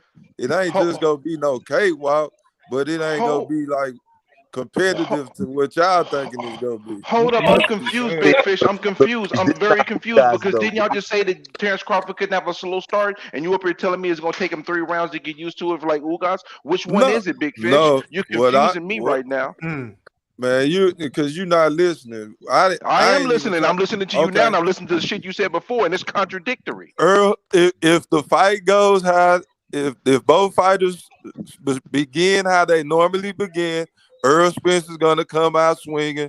Terence Crawford isn't. So if that happens for the first 4 rounds, it's still not gonna be Errol Spence.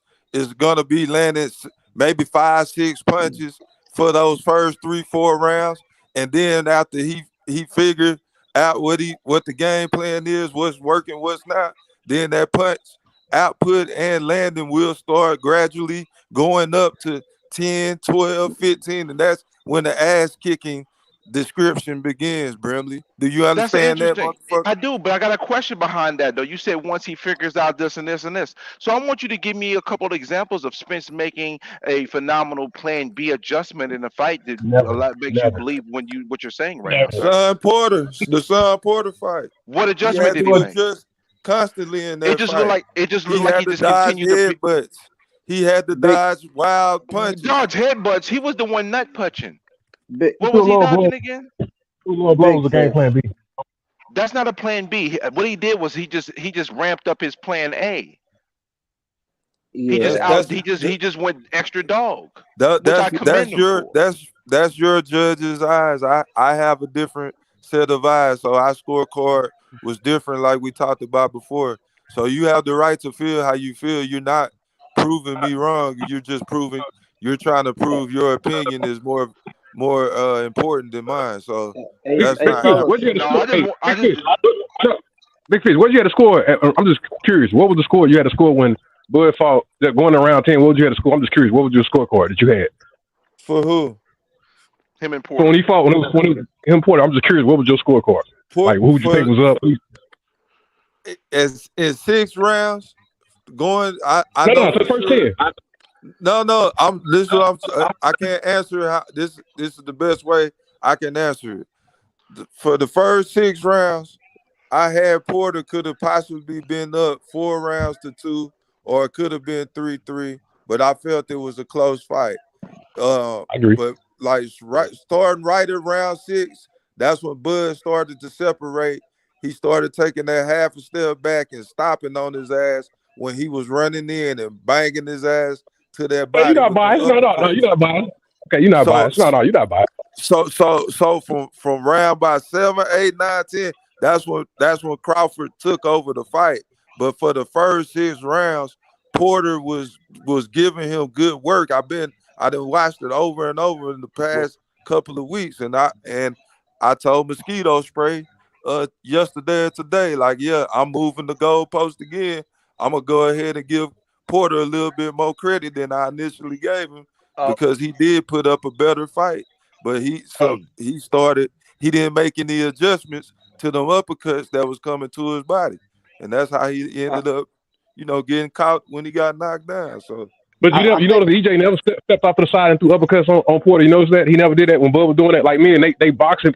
They boxing IQ is different. Everything that EJ starts off with is the right jab. When he's standing in distance, you can look this up. I mean, 99% of all EJ punches, he doesn't just start off with throwing the left. He'll start with the right jab, then it might be a left hook binder or a cross, or he'll start off here, check down to the body with the right hand. Meaning he never starts off with a swivel jab. He never, meaning his package is good because he's so strong to where people are blocking him most of the time, where they kind of trying to keep him getting hit from that damn hand, to where they can't really throw your offense. So his offense is really showing how good his defense is. Meaning we ain't never seen him like when somebody really get on him for 3-4 punches, like when Porter did it, when Kell Brook did it. Them punches get through. Meaning he fighting somebody that's gonna throw 3 or 4 punches. So I'm sitting there thinking he's just gonna jump back and reset and throw a one with the right all the time. He does it. I'm not making this up. Look this. Anybody dispute me? Look this up. EJ starts everything off with the jab, unless he's close. If he's close, he'll throw a hook to the body or he'll throw an uppercut. But if he's not close, everything will start with the jab.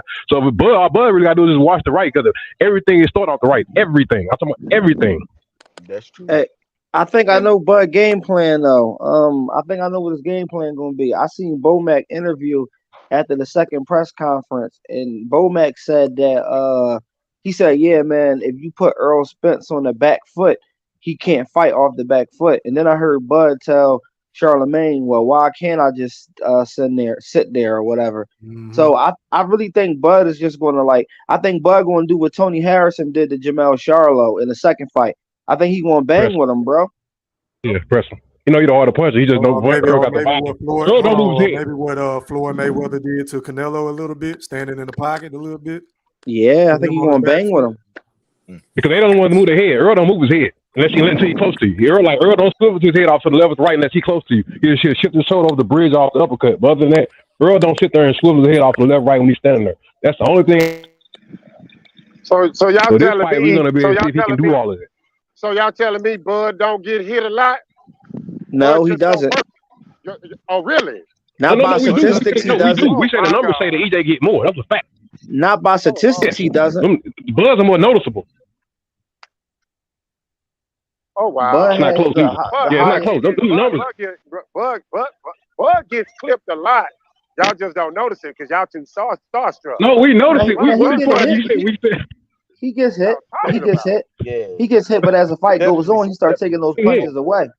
He gets hit though, definitely. Mayweather got hit a lot. Mayweather got hit a lot by Castillo. He got hit a lot by Maidana. He got hit a lot by Shit, Cotto hit him a lot. Cotto hit him a lot. Shit, Cotto put he got anybody. hit a lot by Chop Corley in his first fight at 140. Pernell Whitaker got hit a lot by Roger Mayweather. You got top fighters that get hit a lot. That's the game. It's part of the game. But Bud don't spit out his mouthpiece though. I give him that. As much as he do get clipped, like everybody be saying, he don't spit that mouthpiece out. That's been 4 or 5 fights. EJ done spit his mouthpiece out when he ate one. Them just facts. So I just think you go ignore why the mouthpiece was coming out? Are you gonna just ignore that fact, bro? And Big Fish. Okay, no, Big Fish. So, come when on, he fought, what's up? No, that's not the first time. Wait, his teeth. He had what actually happened in when Octoberish. He was spit his mouthpiece out before that. So I'm saying, so something was wrong with his mouth before the accident. So I'm confused. Yeah, the Van Herden fight, he did it. The Van Herden fight. Yeah, he spit it out. Yeah. So I'm saying, like, it ain't that much. Like the first time he got the mouthpiece. Yeah. And he turned his back in the Van Herden fight when he did it. So now we act like this is his first time in the rodeo. Now that I gave him a pass on the first one, he thought he lost his grill. Bro don't like being hit like that, man. When you swing at him, he shell up and back up. He not a real pressure fighter, man. Hey man, somebody audio cracking in the background, bro. Fix your audio, please. Snap, crackle, and pop. Yeah, you know what I mean? Y'all go ahead. Yeah, I just think, this is going to be the first time he actually going to be with somebody that's going to throw with him in between the shots. You know what I mean? So, and Ugas was having a little bit of success when he was throwing with him. It's just, he just was Lamont getting beat. Peterson did too, D. Yeah, Peterson did as well. Peterson, whenever he Just was going wasn't back at durable. Earl, it kind of, the fight was going back and forth a little bit. Right, He just didn't do it enough. Peterson wasn't durable. Ugas wasn't durable. So he in there with a guy that's durable. Yeah, but Peterson was on his way out. Chris Algieri was on his way out. Nobody like to mention that. They always mention Porter was on his I way mentioned out. that on the last show I did, bro. The last time we saw him in the ring, he did a somersault. Right on. Dropped like 6 times by Pacquiao. No, I'm talking about against Conor Ben. You remember he hit that? Backflip in the ring. He did a somersault. That was a mad man. Come on, he's a full-time nutrition at that point.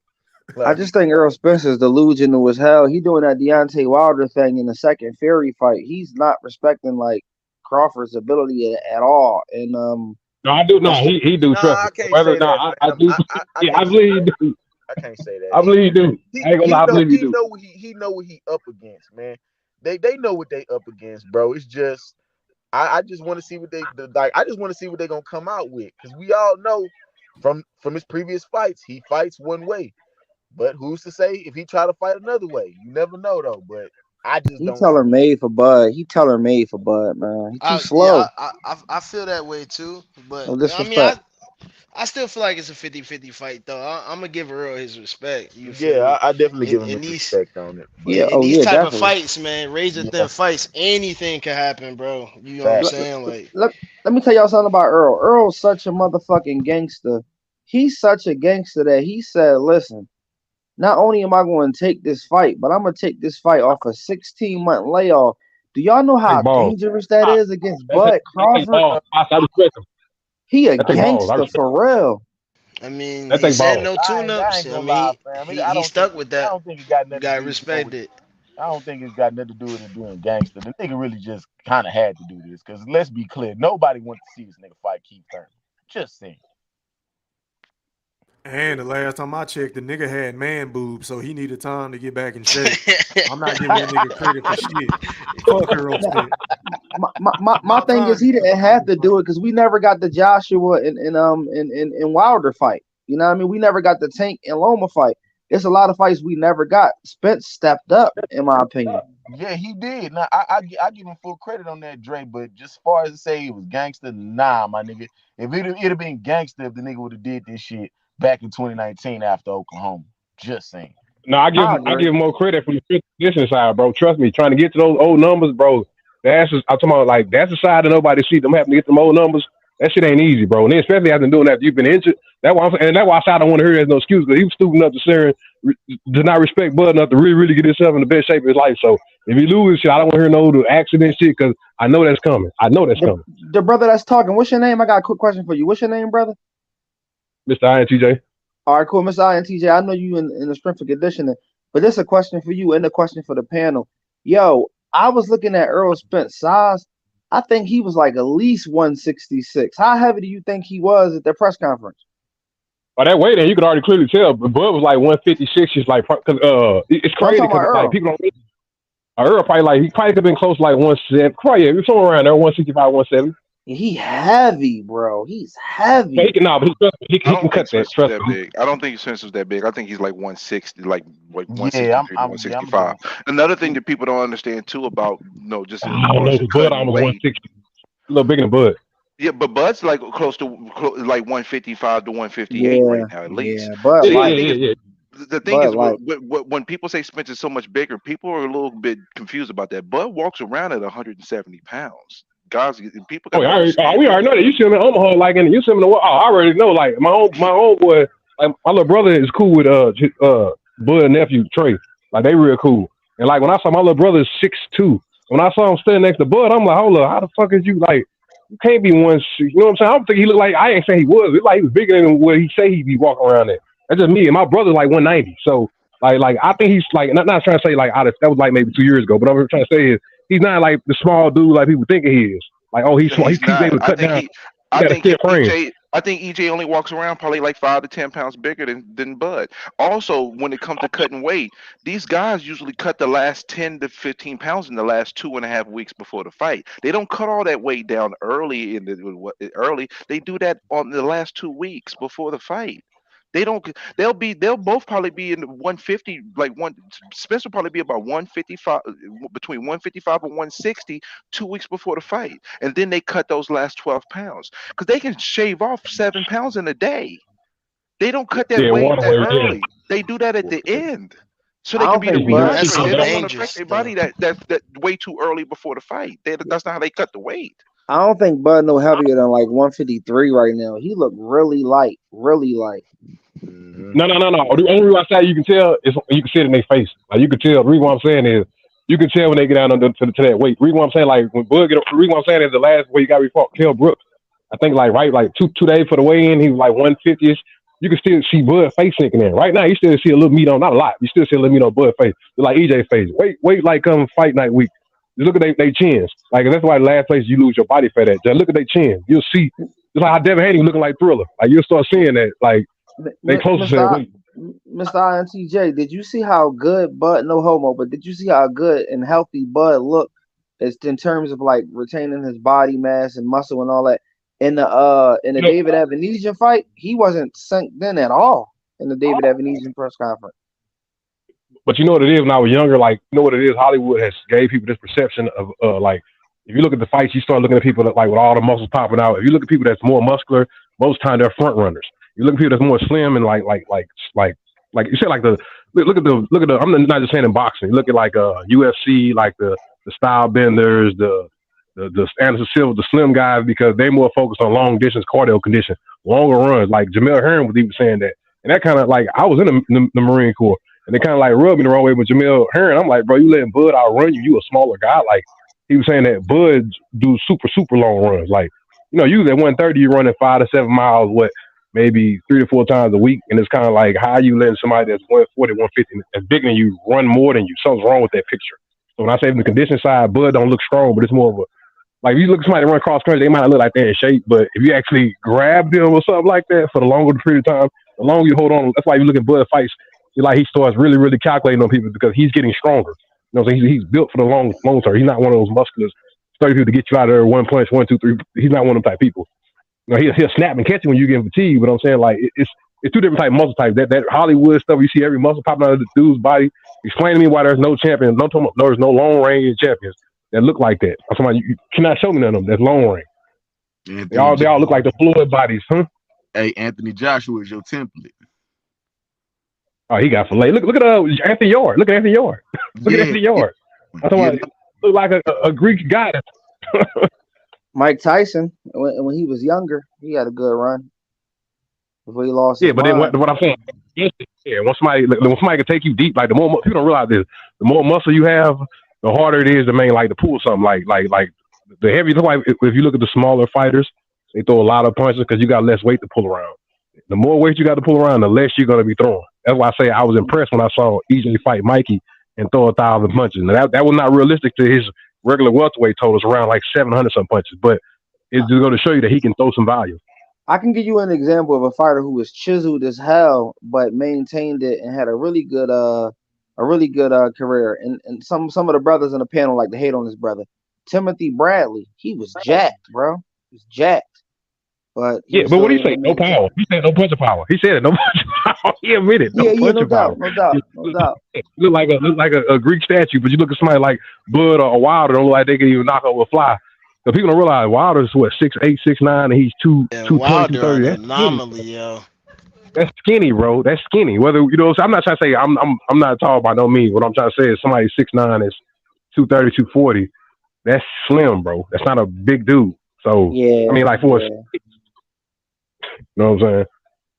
But no, I give EJ his props, man. He's in great shape, and I think that's the reason why he's dominated. Not because so much. The reason why I'm saying this is look at Derrick James. Look at all the people that Derrick James is trained.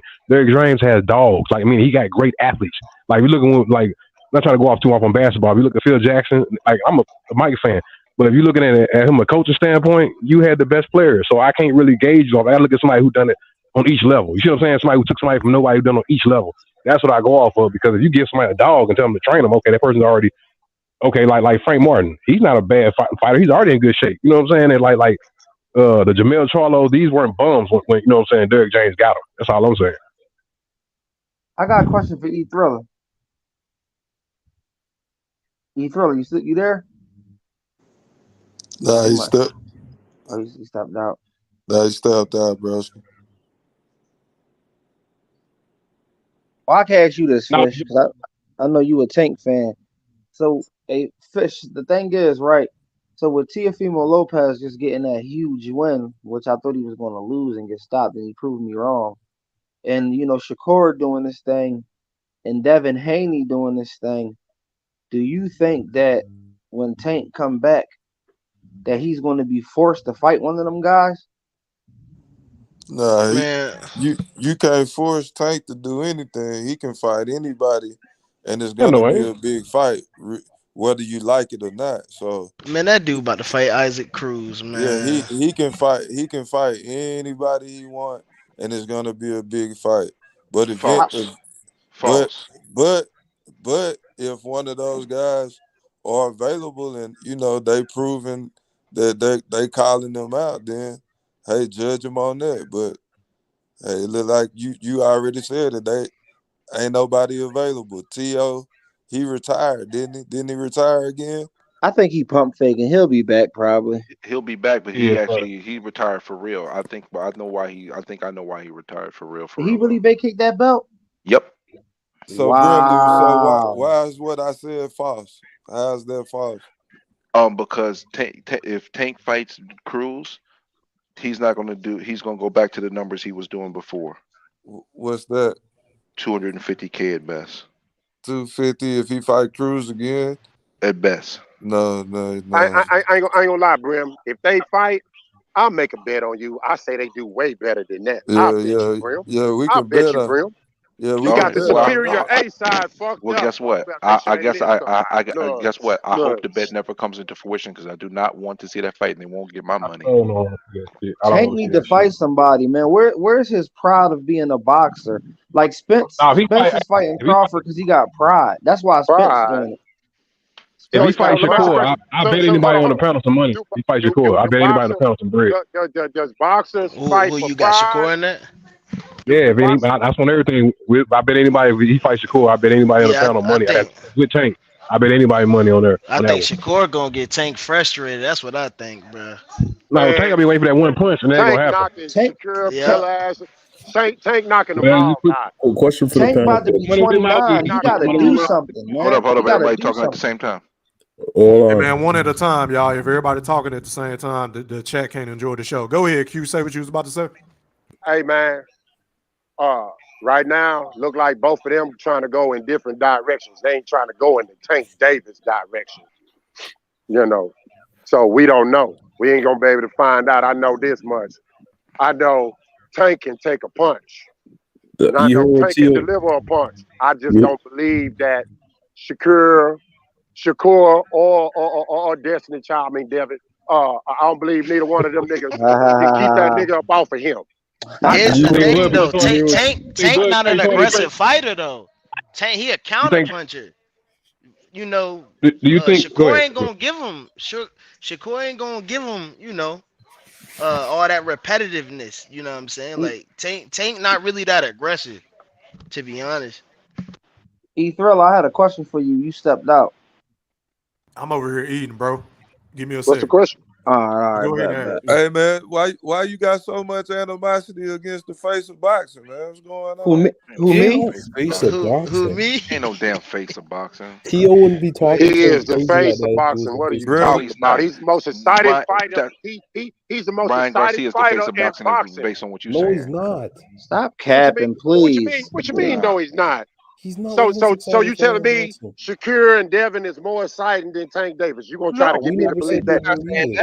What are you talking about? Well, who's we more know the exciting face of than boxing. Devontae I'll Tank give you Davis right I'll now? give you three names more Terence exciting. Crawford. I'll give you three names Yeah, more Oh, exciting. come on, Hold on, man. hold on. Give me the Listen names. to Give me the names. Wilder. Who? Wilder. Hell no. Hell yeah, what are you crazy? He Hold barely up. throw any punches. You can put Wilder in there. Give me two I'll more. give you You can put Wilder. Wilder in there. You can put Wilder in there. I'll even give you Earl. Yeah, definitely. Errol Spence is more exciting than Definitely. Tank Davis. It's more of a lull with Tank Davis. It's not You said Errol Spence is more exciting than who? Tank Davis. I can't say No, that. I can't no, even say that. 100%. no, Everybody loved the knockout, baby. I no. can't No, go. I I understand. can't go I with that. understand everyone says That's the going more. too I'm far. talking about the No. duration, the entire fight is what I'm saying. Like the entire fight is exciting, like nonstop.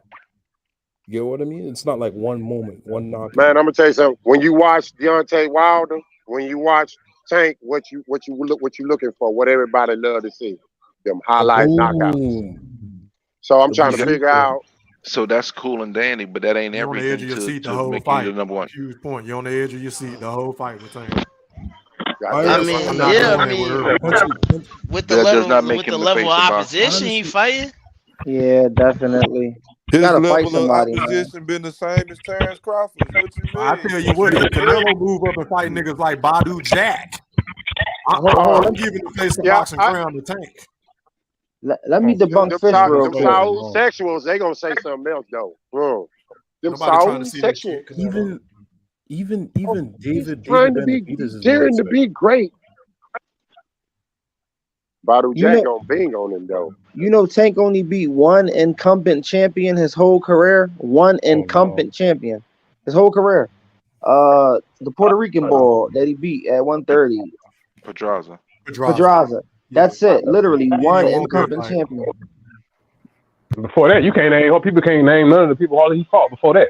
But they be just hyping this shit up and they quick to throw Bud resume out there. I'm like, shit, What that's the case. about Gamboa?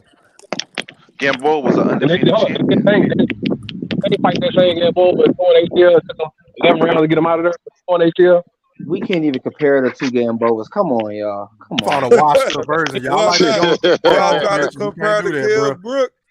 Fish, Y'all try to compare the Kell Brook Spence fight versus the Kell Brook Gamboa Crawford was fight. That's the undefeated though, my same. brother. That's the same thing. No, it's not. No, Gamboa it's was not. undefeated. Cal Brook got knocked out by Triple G. y'all be reaching, man. He fought Tank, man. We can't give him no credit for that. Gamboa on everybody's resume now. Tank And he had a got torn fight. ACL though that fight. Everybody got a Gamboa fight. I mean, that shit ain't nothing after Bud beat him. It's literally all Terence I think Crawford. I fought that motherfucker. But that show What you how about tough. Santa Cruz? Y'all don't respect Santa Cruz on the I resume? do. That's a good fight, but it don't. It's not next level though. It's a good That's fight. one. I ain't gonna lie though. That's one of the best knockouts I ever seen. Though that Leo Santa Cruz knockout was But vicious. he I mean, came the from a man lighter. threw the He same came from a goddamn lighter punch weight 3 though. times in a row, though, Dre. Or who was that? Who said that? He threw the No, same punch in a row. Yeah, that wasn't me. I didn't say that. You can't do that with Tank. Yeah, but that was Leo Santa Cruz that came from a lighter weight, and his the last few fights he had going into that fight, he didn't really have no like top level performances, and he came from a lower weight. He moved up, and he not a puncher on top of that. Like it's like man, he keep fighting little He guys. lost to that white dude, And Ray, he- and then avenged Tank the So let me loss. double I forgot his down. Hold name. on. Let me piggyback off of Dre. Let me ask the Davis brothers this: who is the best win on Tank's resume? Because y'all love to talk about Right Terrence now, I Crawford. gotta say Ryan Garcia because he fought a dangerous, undefeated opponent. Oh I wow. gotta say Ryan Undefeated Garcia right prospect. now. Yeah, Dangerous. You Yeah, had who did he people, beat? regardless And what of what has he we done? do, Q? right? 2 You million had versus people that 5. believed that he could knock Tank out. Dangerous. The guy Even that though got we knocked knew down by better, Luke you know what I'm Campbell. saying? But I'm just saying the masses gave him a shot. I mean, The Q. only Hold on, y'all. Like I stated earlier, bro, I can walk in my son's room and he can hit me with a shot Hello? that I don't see and knock me the fuck out, and he only won. I mean, it's a puncher's chance with anything, but God, It doesn't Ryan take much Garcia, he pressure has on him. accomplished nothing in the sport of boxing. So that's saying a lot about Facts. Tank's resume, man. That's all I'm Or saying. Rolly. Or Rolly through. Don't forget about Rolly. We can't give him no pass for Rolly. And No, let's not Esau give him no Cruz. pass for Did Rolly. nobody know who Esau Yeah, Cruz yeah, was? Rolly What a did he do? champion. Esau Cruz Yeah. is better than I like Ryan Tank, but Garcia come and on, man. Rolly His Romero. resume is Yeah, trash. yeah, Rolly Romero. What y'all say about that? He a Oh champion. my Yeah, God. y'all like He a to brag champion about. now, but we know Nah, He why. y'all like wasn't. to brag about these belts. Come on. He wasn't at the PBC time set when that Tank up, fought man. him. He didn't deserve a shot at 140. He did not But he earn that wasn't a shot at all. champion at the time Tank fought him though. He Stick with wasn't the a champion. program, but Right. No, yeah, he great got point. Who better made after he that point? fought Great, Tank. great point, That bro. was me, man. Southwest Yeah, in the shout building. out to Philly, Hey, man. man. Shout out to Drake. You all That right? nigga wasn't no Hey, champion. Y'all Listen love to the that shit, bull. right? Listen to the bull. Yeah, the bull, man. That's that Philly slang. You know what's He didn't crazy? have no belt when Easy to Tank fought block him. captain. You heard? You know Talk to what's the bull. Oh crazy? yeah, that's my man. That's my They man. might as So well. both of y'all say Ryan Garcia was his best Yeah, win. hey, how about this, Q? Tank can dare to be great and move up and go fight Rolly and get that He trying belt. to What go to the about pro Oh, that? though. come on, man. See, you Yo, that might happen though. hold That really might happen. I mean, we'll see. Nah, I don't No, That'd think be. you so. know what's If it crazy? happens, I be don't think prepared so. for another I think Rolly about 250K to pay fight per Ryan, views. y'all. I I think know Rolly that's about to fight yep. Ryan. Rolly about to fight Ryan. And I that's ain't a gonna lie though. 50-50 fight. And this is what's gonna happen. Tank gonna That rematch Ryan at 140. Watch. Yeah, Oh I my agree. God. I totally agree. That's Another crazy. You know easy what's win They for that's paid too Tank. much money not crazy. to run it back. You know That what's shit would be crazy? crazy. With Rolly Romero, they should have emailed that belt to him. They might as well have. The way he won that He fight, done done lost it at one for the ref. He done done lost it at one for that ref. they He would have should have lost just emailed him that belt, bro. That was a But travesty. The way yeah, he but won that fight, man. Tank it. They Tank won. can't keep doing what he's doing. Let's look at Mayweather. Mayweather was the undisputed pay-per-view king. And when his last fight, like he was coming off of the Pacquiao performance and victory, what was that, 4.6 million? He fought Andre Berto the next fight. They said that pay-per-view tanked at 350. Ryan, the people going to start putting pressure on Tank to fight somebody. He not going to be able to keep fighting these foregone conclusion fights. He's not going to be able to keep doing it. Facts. First of all, he never has been able really to, because he's never been able to crack over the 250 barrier. It took a popular internet boxer who was a prospect who didn't have the discipline to be able to even be in the same ballpark as him. And y'all think he gonna fight Cruz and fight Rolly again and do 500K? Come on, y'all gotta be real here, man. Listen, superior. Listen, the number one and number three for Thirsty for Tank, Q and Big Fish. You guys got to get it together, because I'm telling you, if Tank fights either one of those guys, y'all gonna see them pay-per-view numbers almost go back to where they Hey, were. bro, I hope your 5 stick go out the next Tank fight when you have to buy it. I guess what though? I don't have. I don't think is. I don't have a. I don't use a fire stick, bro. Okay, so with that being said, let me ask the panel this, and I'm gonna go around the board. I'm gonna start with you, Brim. Who do you expect for Tank to fight next? Coming out, this situation with going to jail and things of that nature. Who do you think he's going to get matched up against? He better go after Haney, 135 or 140, because it's a fight he can win. I think he wins that fight. So go after the fight. Go after that fight. So you think that's going to be his next fight, Devin Haney? That's what he better do. He better not do Okay, that. okay. Well, boxing nerd, same question. Man, he to fight. you. He knocking out Haney. Cut it out. Hey, Nah. boxing knock nerd, who Haney do you out. think Tank is going to fight next, bro? Who do I think he's gonna fight next? Yeah. If Devin is gonna rematch Loma, because that was one of the fights that was presented to him when Bill Haney and Bob Arum sat down. If he's gonna rematch Loma, I feel if it's not Devin Haney, it should be Shakur. In a perfect world, but we're dealing with Tank Davis, so No, we're top rank 2. Don't put it all on top Tank Davis. It's top rank 2. They gonna keep Hold him on, bro. else All they right, can. Mikey, same question for you, bro. Who do you think Tank is going to get matched up against next? Man, you know what I'm saying? Tank already shaky with the big fights, man. But like I think he gonna fight the Mexican dude. What's his name Esau again? I Cruz? just said Easy Cruz. Yeah, Ah, coming out of God. jail.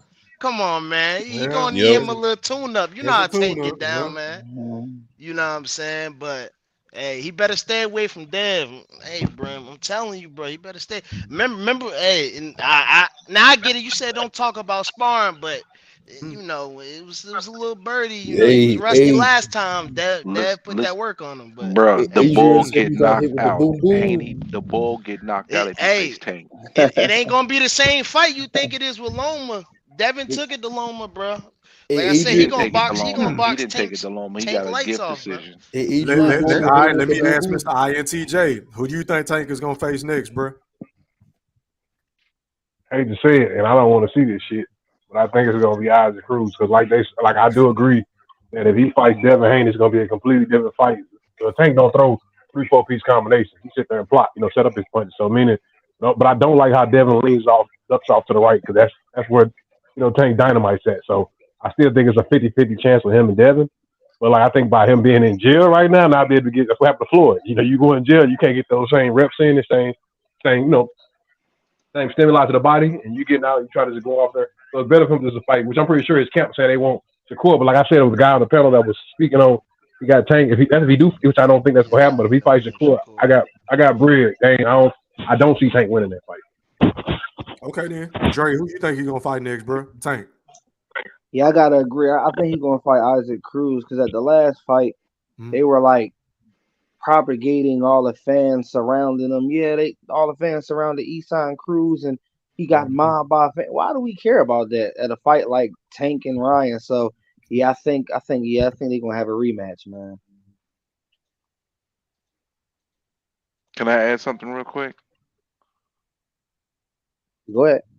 What would be a good fight that could be made. How about him and Frank Martin? I like it. Nah, Tank ain't gonna take that Frank That's a Martin little bit too fight. soon for Frank.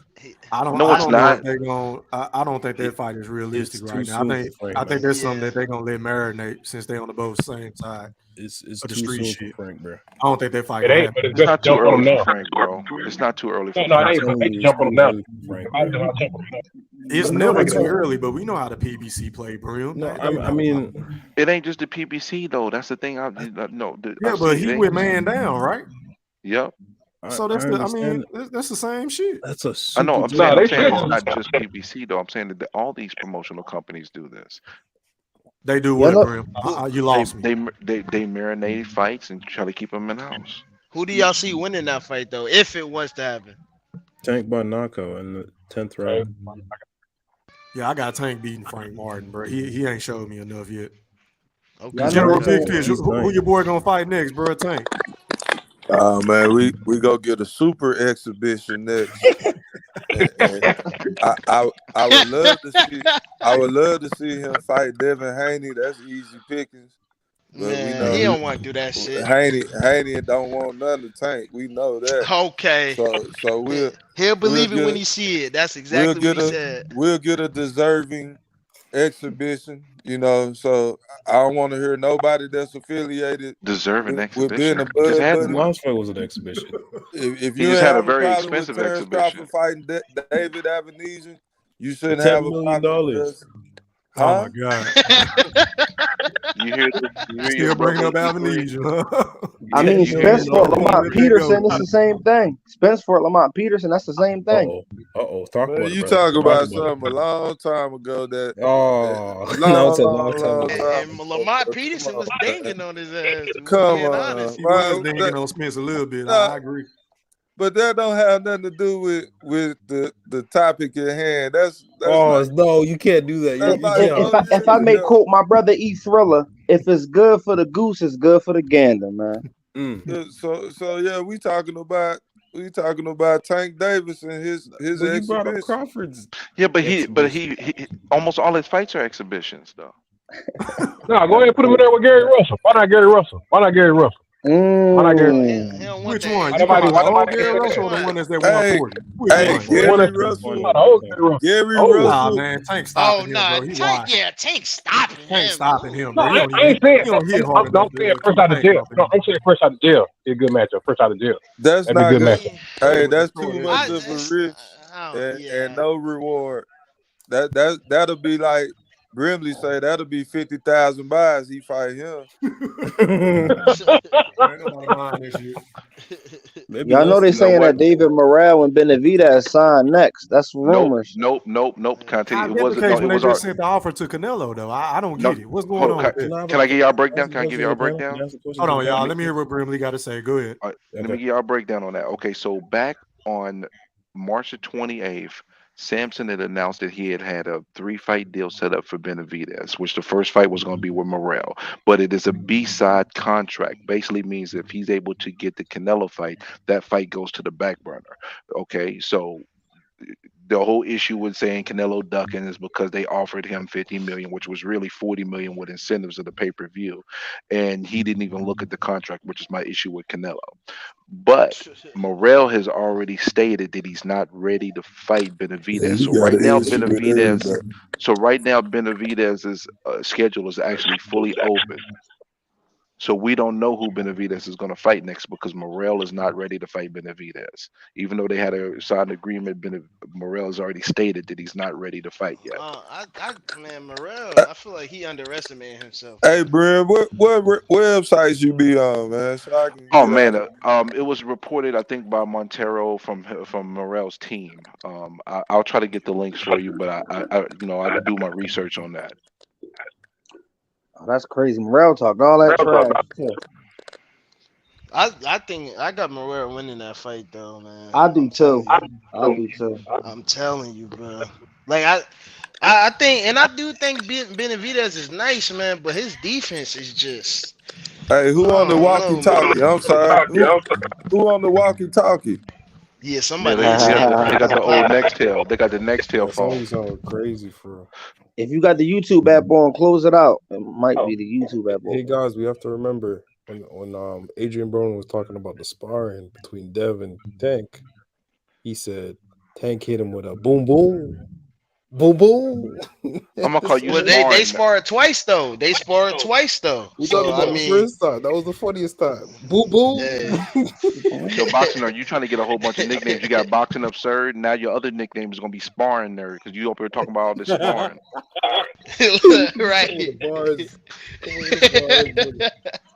I mean, don't discount sparring. Y'all remember when Paul Williams fought Margarito? The story was when he signed on the dotted line, Paul Williams was like, "Oh, Margarito, that's the champion I'm fighting." He said, "Man, I whooped his ass in sparring not too long ago." And then when they fought, Paul Williams got in there and whooped his ass again. So don't discount sparring, my brother. You better believe Yeah, it. that's Boom how boom. come I know Errol Spence beat the hell out of Floyd Mayweather in Oh sparring. shit. Oh, Boy, here boy, we y'all go. don't Here be we go. Oh Because God. Mayweather was coming. I'm so Mayweather tired just of came out hearing of people talk jail, about bro. that, Mayweather just bruh. came out of That jail. was that super disrespectful, man. I was like, oh my god, bro. Hey, y'all And it was brought tit it for up. tat. It was tit for Y'all tat. brought it up. So, We were talking Bruh. about Adrian Broder's stories That about sparring. that's not special no more.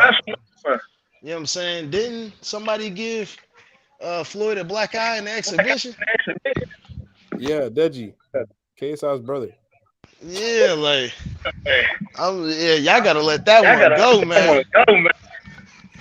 Hey, everybody, mute your mic real quick. We got an echo. I don't think it was me. Yeah, Yeah, somebody I don't got. think it's me. Oh, it might be you, Mr. INTG. Is that how you say your name? I wasn't even saying. I wasn't even.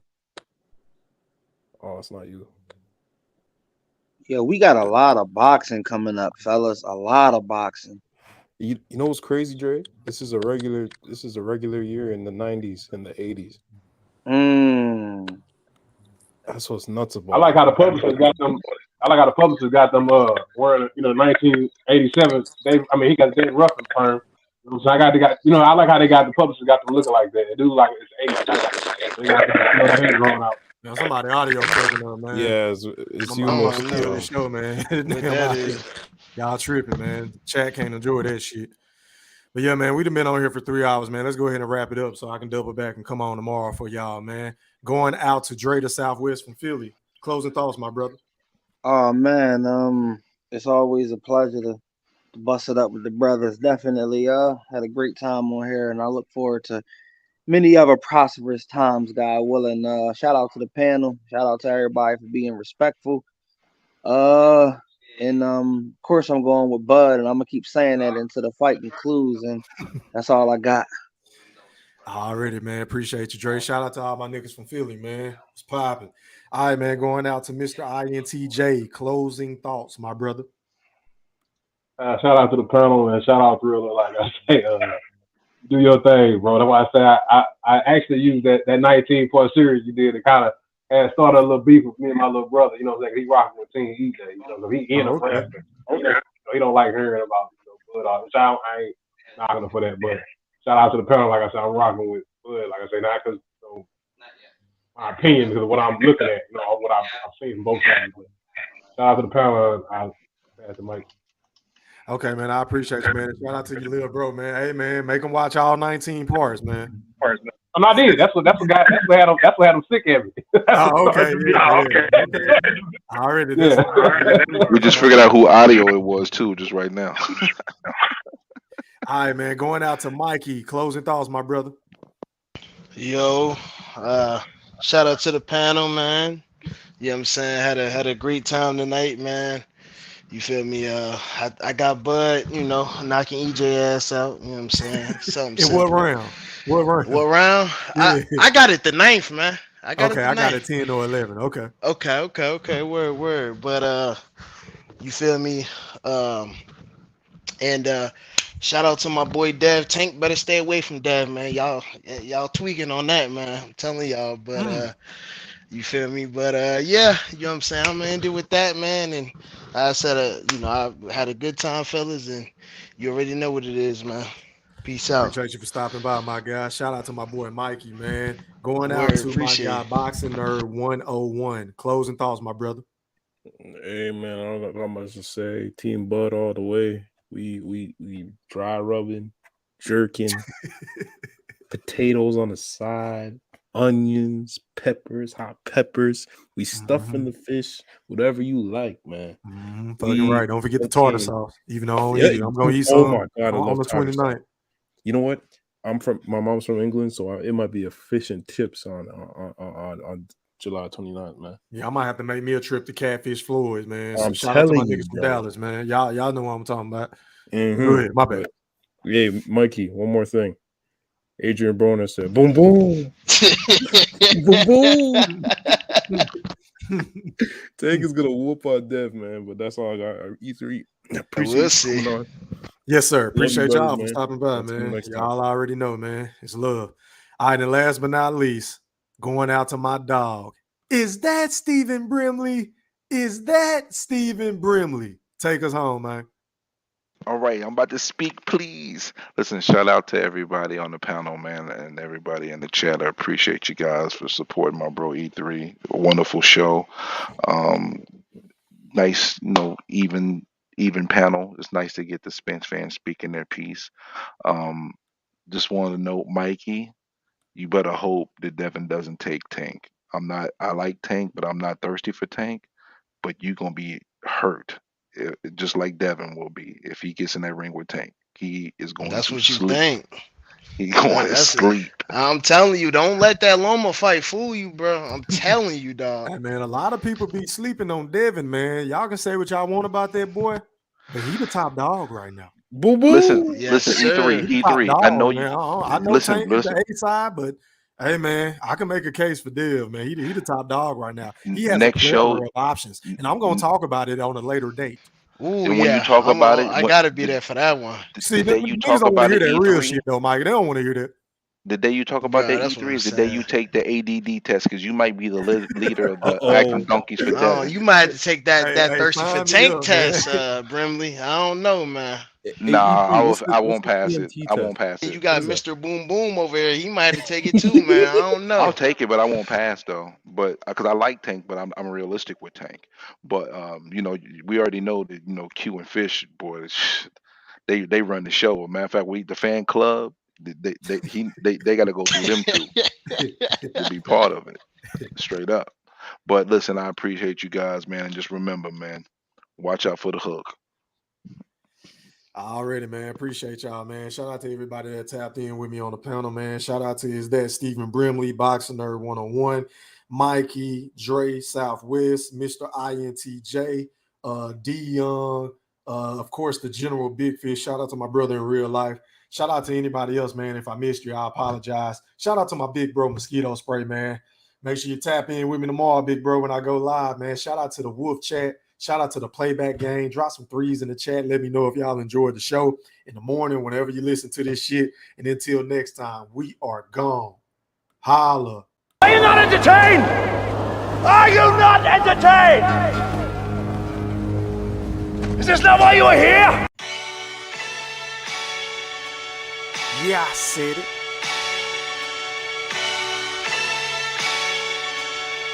Yeah, I said it.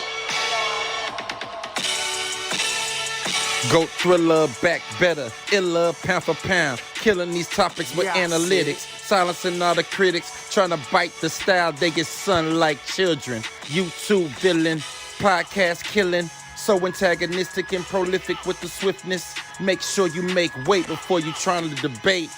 Yeah, I said it and I never hesitate. Hit them with hooks cause these rooks took the bait. Start the show cause goats never hesitate. Ducking smoke, got them sweating at they toxins. Yeah, Goat see. thriller, cleaning up the sport of boxing. Aight then. Yeah, I said it.